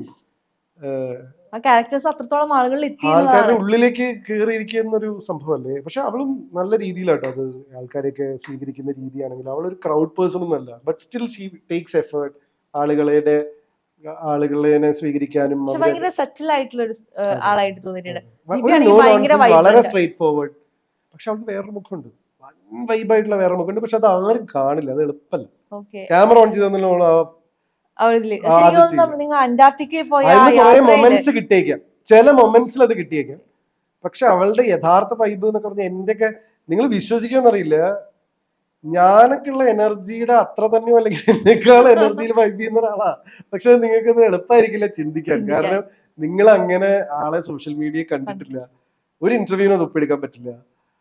അല്ലാത്ത മൊമെന്റ്സിലും പബ്ലിക് സ്പേസസിലല്ലേ നിങ്ങൾ കാണുന്നത്, ചിരിക്കുന്നതൊക്കെ കാണാം. പക്ഷെ ഇവൾക്കൊരു കിളിപോയ വൈബ് ഉണ്ട്. എന്റെ അമ്മോ, സഹിക്കാൻ തന്നെ ബുദ്ധിമുട്ടാ. അങ്ങനത്തെ ഒരു വൈബ് ഉണ്ട്, അതൊരു വേറെ എനർജിയാ. നമ്മൾ പറയുന്നത് എടുത്തെറിയണം എന്നൊക്കെ തോന്നുന്നില്ല, അങ്ങനത്തെ ഒരു വൈബ് ഉണ്ട്. ഭയങ്കര സ്വീറ്റ് അത്. പക്ഷെ അത് നമ്മൾ ക്യാമറ ഓൺ ചെയ്താലും അതിന്റെ ഒരു ചെറിയ സാധനം, ഞാനൊരു ബർത്ത്ഡേക്ക് അതിന്റെ കുറച്ച് സാധനങ്ങൾ എടുത്തിട്ട് അവള് തവളച്ചാട്ടം ചെയ്യുന്ന പരിപാടികളൊക്കെ ആയിട്ടുള്ള ചെറിയ സാധനം ഷൂട്ട് ചെയ്തു. പക്ഷെ ഇവളുടെ എന്താ പറയുക, ഇവളുടെ എക്സ്ട്രീം വൈബിലൊക്കെ ക്യാമറ ഓൺ ചെയ്ത് കഴിഞ്ഞാൽ അവള് കട്ട് ചെയ്യും. കാരണം അവൾക്ക് പബ്ലിക് സ്പേസിലേക്ക് ഇത് പോകാൻ താല്പര്യം. അപ്പൊ ഞാനും കുറച്ച് കഴിഞ്ഞപ്പോ എനിക്ക് മനസ്സിലായോടുകൂടി ഞാൻ അങ്ങനത്തെ മൊമെന്റ്സ് ഞാൻ ഇരുന്ന് എൻജോയ് ചെയ്തിട്ട് അത് ഷൂട്ട് ചെയ്യല് നിർത്തി. അത് അത്രയും കംഫർട്ട് സോണിലെ അവള് ചെയ്യും. അപ്പൊ എന്താന്ന് വെച്ചാൽ നിങ്ങൾ ഈ കാണുന്ന ആളല്ലേ, ഇവളൊക്കെ സോഷ്യൽ മീഡിയയിലൊക്കെ കാണുമ്പോ ഭയങ്കര ഗൗരവം, ഇവളുടെ സ്വയസിദ്ധമായിട്ടുള്ള ഒരു ഭാവത. പക്ഷെ അതല്ല, അതെന്താ പ്രശ്നം, അത് ചില ആൾക്കാരുടെ ഫേസിന്റെ കൂടിയാണ്. കാം, ചിലപ്പോ എന്തോ കാര്യമായിട്ട് ചിന്ത, എന്തോ വിഷമമുണ്ടോ എന്നൊക്കെ നമുക്ക് തോന്നി. പ്രൊമോഷനൊക്കെ പോകുന്ന സമയത്ത് നമ്മൾ നോക്കുമ്പോ ചേട്ടനോട് ഭയങ്കര വൈബ്രന്റ് ആയി നടക്കുമ്പോ ചേച്ചി ഭയങ്കര സെറ്റിൽ ആയിട്ട്. പക്ഷെ എന്നേക്കാൾ എക്സ്ട്രീം ആയിട്ടുള്ള ഒരു മുഖം ചേച്ചിക്കുണ്ട്. പക്ഷെ നിങ്ങൾ കാണാൻ സാധ്യതയില്ല, അത് എളുപ്പമല്ല. ഞാൻ അങ്ങനത്തെ ആൾക്കാരുടെ മുഖങ്ങളൊക്കെ വളരെ ഈസി ആയിട്ട് സോഷ്യൽ മീഡിയയിലേക്ക് എത്തിച്ചിട്ടുള്ള ആളാണ്. പക്ഷെ ഇവളുടെ സാധിക്കില്ല. ഒന്നത് അത്ര എക്സ്ട്രീമാ, രണ്ട് അതവള് അപ്പോഴേക്കും. പിന്നെ ഞാനും അത്ര കംഫർട്ടബിൾ അല്ല അവള് മനസ്സിലാക്കുമ്പോ. ബാക്കി ആൾക്കാര് ദേവർ കംഫർട്ടബിൾ ചീത്തൊക്കെ പറയും, നീ അതെടുത്ത് സോഷ്യൽ മീഡിയയിൽ ഇട്ടല്ലടാ എന്നൊക്കെ എന്റെ സുഹൃത്തുക്കളൊക്കെ ചോദിക്കെങ്കിലും ആ സ്പേസ് പോലും അല്ല. She doesn't want that, she wants that space. അവൾക്ക് ഏറ്റവും ഇഷ്ടപ്പെട്ട ആൾക്കാരുടെ ഇടയിൽ മാത്രം കാണിക്കണം. ആ കാര്യത്തിനൊന്നും കുറവില്ല. ലൈഫിൽ പറ്റിയ ഏറ്റവും വലിയ അബദ്ധം എന്തായിരിക്കും? ലൈഫിൽ പറ്റിയ അബദ്ധം അബദ്ധങ്ങളൊന്നും ചെയ്യാറില്ല. അങ്ങനെയല്ല, അബദ്ധങ്ങൾ ചെയ്യാറില്ല എന്നില്ല. പക്ഷെ ഞാനത് ഓർത്ത് വെക്കാറില്ല. ഞാനങ്ങനെ അയ്യോ അത് അബദ്ധമായി പോയല്ലോ എന്ന് ആലോചിച്ച് ചിന്തിക്കാറില്ല. എന്ത് പറ്റുന്ന വെച്ചാൽ അബദ്ധമാണ് വിചാരിക്കുന്ന സാധനങ്ങളൊക്കെ കുറച്ച് കഴിയുമ്പോൾ നല്ലതാന്ന് തോന്നിപ്പോയി. എനിക്ക് തോന്നിയിരുന്നു, ഞാൻ മലയാളത്തിൽ നിന്ന് വിട്ടുനിന്ന് ഇപ്പൊ പ്രേതം കഴിഞ്ഞപ്പോഴെങ്കിലും, ഇപ്പം ഡാഡി കൂൾ കഴിഞ്ഞപ്പോൾ ഒരുപാട് ഓഫർ വന്നിരുന്നപ്പോ MBA ചെയ്യാൻ പോയി. ഒരു സമയത്ത് അത് അബദ്ധമായോ എന്ന് തോന്നിയിരുന്നു. പ്രേതം ഹിറ്റായപ്പോ വീണ്ടും ഞാൻ അജു ഷറഫൊക്കെ പോലെ ഷിബുക്കുട്ടൻ പോലത്തെ സ്വഭാവമുള്ള ക്യാരക്ടേഴ്സ് വന്നു, അന്നും ചെയ്തില്ല, അബദ്ധമായോ എന്ന് തോന്നി. പക്ഷെ അത് അബദ്ധമായോ തോന്നിയെങ്കിലും എനിക്ക് അപ്പുറത്ത് കിട്ടിയ സാധനങ്ങളൊക്കെ അതിലും വലിയ സാധനം ആയതുകൊണ്ട് എനിക്കത് അബദ്ധം. ഇപ്പൊ ഞാൻ 5ാമത്തെ തെലുങ്ക് സിനിമ ചെയ്തുകൊണ്ടിരിക്കുമ്പോൾ ഞാൻ മലയാളത്തിൽ നിന്ന് വിട്ടുന്നിട്ട് എനിക്ക് അബദ്ധമായിട്ട് ഇപ്പൊ തോന്നുന്നില്ല. അപ്പൊ അതിന്റെ ഒരു ഇവിടെ ചില ആൾക്കാർ ചിലപ്പോൾ അത് അബദ്ധമായി പറയുന്നുണ്ട്. ജിപി വേണ്ട പോലെ ഉപയോഗിച്ചില്ല, ജിപിയുടെ ഇവിടുത്തെ പോപ്പുലാരിറ്റി എന്നൊക്കെ പറയുന്നുണ്ട്. സത്യമാണ് അത് ആലോചിക്കുമ്പോ. അങ്ങനെ കത്തി നിന്നിരുന്ന ഒരാള് ഇന്നും കത്തിയിട്ട് തന്നെയാണ് നിൽക്കുന്നത് എന്നുള്ളതാണ്. അതും ഒരു അനുഗ്രഹം മാത്രമാണ്. സത്യം പറഞ്ഞ എന്റെ കഴിവായിട്ടൊന്നും ഞാൻ കരുതുന്നില്ല. കാരണം അതൊരു ഈശ്വരാനുഗ്രഹം എന്നല്ലാതെ എങ്ങനെയാ നിൽക്കുന്ന വെച്ചാൽ എനിക്ക് പറഞ്ഞൂടാ. എന്ന് വെച്ച് കഴിഞ്ഞാ ഒരേ ആൾക്കാര് ഇയാൾ എന്താ ചെയ്യുന്നത് അത്രയും രജിസ്റ്റേർഡ് ആയതുകൊണ്ടാണ് അത് ആവാം. അതാ ഞാൻ പറഞ്ഞത്, അത് ഒരു അനുഗ്രഹമായിട്ടാണ് ഞാൻ ഇതിനെ കാണുന്നത്. കാരണം ആളുകൾ നമ്മൾ അങ്ങനെ ഏറ്റെടുത്തോണ്ടേ. നമ്മളൊരു കല്യാണത്തിനൊക്കെ പോകുമ്പോ കിട്ടുന്ന അത് ഞങ്ങളുടെ അഞ്ചു സാന്ത്വനം എന്ന് പറഞ്ഞു കഴിഞ്ഞിട്ട്, ഗോപിനെ ഞങ്ങളുടെ അഞ്ജലിയാണ്, സാന്ത്വനെ സ്ഥിരം കാണുന്ന എന്ന് പറഞ്ഞു കഴിഞ്ഞാൽ അടുത്ത ഡയലോഗ് എന്ന് പറയുന്നത് ഡാൻസ് പ്രോഗ്രാം അന്ന് ഞങ്ങൾ കണ്ടിരുന്നേ. That was 10 years back. അപ്പോ അത് അവർക്ക് പറയേണ്ട ആവശ്യമില്ല. അല്ലെങ്കിൽ അവർക്ക് പറയാം കല്യാണം ഞങ്ങൾ കണ്ടിരുന്നു, അല്ലെങ്കിൽ ഗോപിന്റെ ഇതൊന്നല്ല. അവരപ്പോഴേക്കും D4ലേക്ക് അത് കണക്ട് ചെയ്തു, വിച്ച് ഇസ് 10 years ബാക്ക്. അവർക്ക് പക്ഷെ അതിനകത്ത് 2 പെർസ്പെക്റ്റീവ് ഉണ്ട്. അവരിപ്പോഴും അതാണ് അവരുടെ മനസ്സിലുള്ള എപ്പോഴും വലിയ പരിപാടി. അവരിലേക്ക് വൈകുണ്ഠപുരമോ മറ്റേ സാധനങ്ങളൊന്നും ഇവൻ പ്രേതം പോലും ആ ഇന്റൻസിറ്റിയിൽ എത്തിയിട്ടില്ല എന്നുള്ളത് എന്റെ അനാലിസിസ് ആണ്. ഇപ്പൊ D4 എന്ന് പറയുന്ന ഒരു കണ്ടിന്യൂസ് ആയിട്ട് കുറച്ചധികം മാസങ്ങൾ പേളി ചേച്ചിയായിട്ടുള്ള ഒരു കോമ്പിനേഷൻ, നിങ്ങൾ അവിടെ കാണിച്ചു കൂട്ടിയ കുറെ കാര്യങ്ങൾ, അതൊക്കെ ഭയങ്കര. ഇപ്പൊ തേങ്ങ കൊല വാങ്ങ ആ പാട്ടൊക്കെ ഇന്നും ആളുകളിൽ അത്രത്തോളം ആ ഒരു പീരീഡ് ഓഫ് ടൈം ജനറേഷനിലെ ആൾക്കാരും അതിന്റെ കുറെ സ്നിപ്പെറ്റ്സ് ഒക്കെ എടുത്തിട്ട് ഇപ്പോഴും സർക്കുലേറ്റ് ചെയ്യുന്നുണ്ട്. അതൊരു വലിയ ഭാഗ്യമാണ്. ആ പാട്ടൊക്കെ ഇപ്പൊ കേൾക്കുമ്പോ എങ്ങനെയുണ്ട്? അല്ല, ആ പാട്ട് അന്ന് കേൾക്കുമ്പോൾ എനിക്ക് വലിയ സുഖമൊന്നും തോന്നിയിരുന്നില്ല. ഇപ്പൊ കേൾക്കുമ്പോ എങ്ങനെയുണ്ട് ചോദിക്കാൻ. അന്നേ ഞാൻ പേളി എന്നെ കൊണ്ട് പഠിച്ചു. ഞാൻ പറഞ്ഞു ഇത് വല്ല ആവശ്യമുണ്ടോ, അതുകൊണ്ട് ഇപ്പൊ കേൾക്കുമ്പോ അത് അങ്ങനെയൊന്നും തോന്നില്ല. എനിക്ക് അന്നേ അത് കേൾക്കുമ്പോ ഞാൻ അവിടുന്ന് ഓടുന്ന അവസ്ഥയായിരുന്നു. അത് റെക്കോർഡ് ചെയ്യുമ്പോ തന്നെ എന്റെ അവസ്ഥ അതായിരുന്നു. പിന്നെ അവൾക്ക് ചില ഒരു പ്രത്യേക കഴിവുണ്ട് ആൾക്കാരെ കുഴിച്ചടിക്കാൻ. നമ്മൾ വിശ്വസിച്ചു പോകും കുറച്ച്. നമ്മളിങ്ങനെ അവള് പറയുന്നൊക്കെ ശരിയാണ്, എടാ അതാണ് ഇതാണ് എന്നൊക്കെ അവള് പറയുന്ന ഒരു കൺവിക്ഷൻ ഉണ്ട്. കുറച്ചു നേരം നമ്മുടെ ബുദ്ധിയൊക്കെ ചിലപ്പോൾ മരവിച്ചു പോകും. അപ്പൊ ശരിയാണെന്ന് തോന്നും. പക്ഷെ പെട്ടെന്ന് തന്നെ നമുക്ക് ബോധം വരും. അപ്പോഴേക്കും ലേറ്റ് ആയിട്ടുണ്ടോ. അങ്ങനെ അവള് പലതവണ കുഴിച്ചടിച്ചിട്ടുണ്ട്. അതിലത്തെ ഒരെണ്ണം മാത്രമാണ് ഇത്രയും ആൾക്കാരിലേക്ക് എത്തിയെന്ന് മാത്രം. പക്ഷെ ഭയങ്കര സംസാരിക്കുന്ന സമയത്ത് എല്ലാം കൃത്യമായി കഥ, നല്ല സ്റ്റോറി ടെല്ലർ ആണ്. പക്ഷെ അത് നമ്മുടെ തിങ്കിങ്ങിലും എന്തായാലും ആ ഒരു എക്സ്പ്ലെയിൻ ആയിട്ടുള്ള ഭാഗം ഉണ്ടാവും. അപ്പൊ ഓവർ തിങ്ക് ചെയ്യാൻ നല്ല സ്കോപ്പ് ഉണ്ട് ലൈഫിൽ. തീർച്ചയായിട്ടും. ഇതൊരാള് എന്റെ അടുത്ത് ഇങ്ങോട്ട് പറയുന്ന ആദ്യമായിട്ട്. എപ്പോഴും ഞാൻ എല്ലാവരോടും അങ്ങനെ പറയാറ്. അതൊരു വലിയ പോയിന്റാ. എന്ന് വെച്ചാൽ ഞാൻ വിഷമിച്ചു തുടങ്ങി കഴിഞ്ഞാൽ നിങ്ങളെക്കാൾ അടിപൊളിയായിട്ട് എനിക്ക് വിഷമിക്കാൻ പറ്റും. എന്റെ നെഗറ്റീവ്സ് ഞാൻ തപ്പി പോകാൻ തുടങ്ങി കഴിഞ്ഞാൽ നിങ്ങളെക്കാൾ നന്നായിട്ട് എനിക്കത്, നിങ്ങളുടെ നെഗറ്റീവ്സിനെ ചിന്തിക്കുന്നതിന്റെ 10 ഇരട്ടി അടിപൊളിയായിട്ട് എനിക്ക് ചിന്തിക്കാൻ പറ്റും. ഞാൻ എപ്പോഴും ഇത് അങ്ങോട്ട് പറയാറുണ്ട് ആൾക്കാരുടെ അടുത്ത്. ഇത് ആദ്യമായിട്ട് ഒരാൾ ഇങ്ങോട്ട് പറയുന്നത് സത്യമാണ്. കാരണം എന്താ വെച്ചാൽ ഞാനൊരു അവതാരകനായതുകൊണ്ട് ഇപ്പൊ ഞാൻ നിങ്ങളുടെ അടുത്ത് ഇത്രയും നേരം സംസാരിച്ച കാര്യങ്ങൾ ഞാൻ ഈ സ്പോട്ടിൽ ചിന്തിച്ച് നിങ്ങളിലേക്ക് ആർട്ടിക്കുലേറ്റ് ചെയ്യുന്ന ഈ കഴിവ് എനിക്ക് എല്ലാത്തിലും ഉണ്ട്. നല്ലതിൽ മാത്രമല്ല. എന്റെ നല്ലത് പറയുന്ന പോലെ ഞാൻ മോശം പറഞ്ഞു തുടങ്ങി കഴിഞ്ഞാൽ ഈ കിഡുമായിട്ട് എനിക്കിത് മോശം പറയാൻ പറ്റും. ഞാൻ ഈ ലോകത്തെ ഏറ്റവും വലിയ തോൽവിയാണ് നിങ്ങളെ കൊണ്ട് ഞാൻ അടുത്ത 5 മിനിറ്റ് തോന്നിപ്പിച്ചുതരാം. പക്ഷേ അതാണ് അത് നമ്മളുടെ കയ്യിലുള്ള സംഭവത്തെ നമ്മൾ എങ്ങനെ ഉപയോഗിക്കുന്നു എന്ന് പറയുന്ന സാധനമുണ്ട്. ഇപ്പൊ ന്യൂക്ലിയർ പവർ എന്ന് പറയുന്ന സാധനം നമുക്ക് 2 രീതിയിൽ ഉപയോഗിക്കാം. ഒന്ന് അമേരിക്ക കാണിച്ച പോലെ ഹിരോഷിമയിൽ കൊണ്ടുപോയി പൊട്ടിച്ച് ലോകത്തിന് മൊത്തം ഒരു പ്രശ്നമാവുന്ന രീതിയിൽ അതിനെ ഉപയോഗിക്കാം. അല്ലെങ്കിൽ nuclear power is one of the major power that is being used. അതൊരു വലിയ എനർജി സോഴ്സ് ആണ്. അത് എങ്ങനെ ഉപയോഗിക്കുന്നു എന്നുള്ള പോലെ അത് എല്ലാം അങ്ങനെ AI ആണെങ്കിലും എന്താണെങ്കിലും അതുപോലെയാണ് മനുഷ്യന്റെ ഇന്റലക്റ്റും അല്ലെങ്കിൽ ബുദ്ധി എന്ന് പറയുന്ന സാധനം. ഇപ്പോഴത്തെ അവസ്ഥ അങ്ങനെയാണ്. നമുക്കത് ഏത് രീതിയിൽ ഉപയോഗിക്കാം. ചില സമയത്ത് നമ്മുടെ കയ്യിൽ നിന്ന് വാളിപ്പോവും. ഇതൊക്കെ ഈ ഡയലോഗ് അടിച്ചു കഴിഞ്ഞാലും ദർ ആർ മൊമെന്റ്സ്, അയ്യോ ഞാൻ കുറച്ചും കൂടെ ബെറ്റർ ആയിട്ട് ഇതിനെ ഹാൻഡിൽ ചെയ്യേണ്ടിയിരുന്നു എന്ന് തോന്നുന്ന എത്രയോ നിമിഷങ്ങളുണ്ട്. പക്ഷെ അതും പറഞ്ഞ് 2 ദിവസം നിങ്ങൾ ഇരുന്ന് കഴിഞ്ഞു കഴിഞ്ഞാൽ അത് മണ്ടത്തരാണ്. തെറ്റുകൾ പറ്റും. അപ്പൊ പിന്നെ ഞാൻ ഇത്രയും കാലം പറഞ്ഞതിനൊന്നും ഒരു ഇതില്ലാതെ ഇപ്പൊ എനിക്കും ഡിസപ്പോയിന്റ്മെന്റ്സ് വരുന്ന സമയമുണ്ട്. പക്ഷെ ഞാൻ അതിൽ ഒരുപാട് നേരം നിൽക്കാറില്ല. നേരത്തെ പറഞ്ഞ പോലെ എസ്കേപ്പ്, തോമസ് വിട്ടോടാ. കാരണം എന്താ വെച്ചാൽ ഞാന് അബദ്ധങ്ങൾ പറ്റുക പറയുന്നൊക്കെ മെഷീൻസിന് അബദ്ധങ്ങൾ പറ്റും, മനുഷ്യന് അബദ്ധങ്ങൾ പറ്റും, എല്ലാത്തിനും പറ്റും. ഇതൊക്കെ ഉണ്ടാവാം. അബദ്ധങ്ങൾ പറ്റാതെ എത്രത്തോളം പോകുന്നു അത്രത്തോളം നല്ലത്. ഇത് പറ്റിക്കഴിഞ്ഞു കഴിഞ്ഞാലും തിരിച്ചു വരിക എന്നുള്ളതാണ് ഈ അബദ്ധങ്ങൾ പറ്റി എന്നുള്ളതിനേക്കാൾ സംഭവം. അയ്യോ ഞാൻ ഇതിലും നന്നായിട്ട് ഈ ഒരു സിറ്റുവേഷനെ ചിന്ത കൊണ്ടും ശരീരം കൊണ്ടും ഒക്കെ ഞാൻ ബെറ്റർ ആയിട്ടൊന്ന് ഹാൻഡിൽ ചെയ്യണമായിരുന്നു എന്നൊരു തോന്നലൊക്കെ മനുഷ്യന് പല സമയത്തും വരും. ഇതന്നെ ഞാൻ 24 മണിക്കൂറും 48 മണിക്കൂറും 72 മണിക്കൂറും ചിന്തിച്ചു കഴിഞ്ഞു കഴിഞ്ഞാൽ ആ പറ്റിയ അബദ്ധത്തെക്കാൾ വലിയ അബദ്ധത്തിലൂടെയാണ് നിങ്ങൾ പോയിക്കൊണ്ടിരിക്കുന്നത്.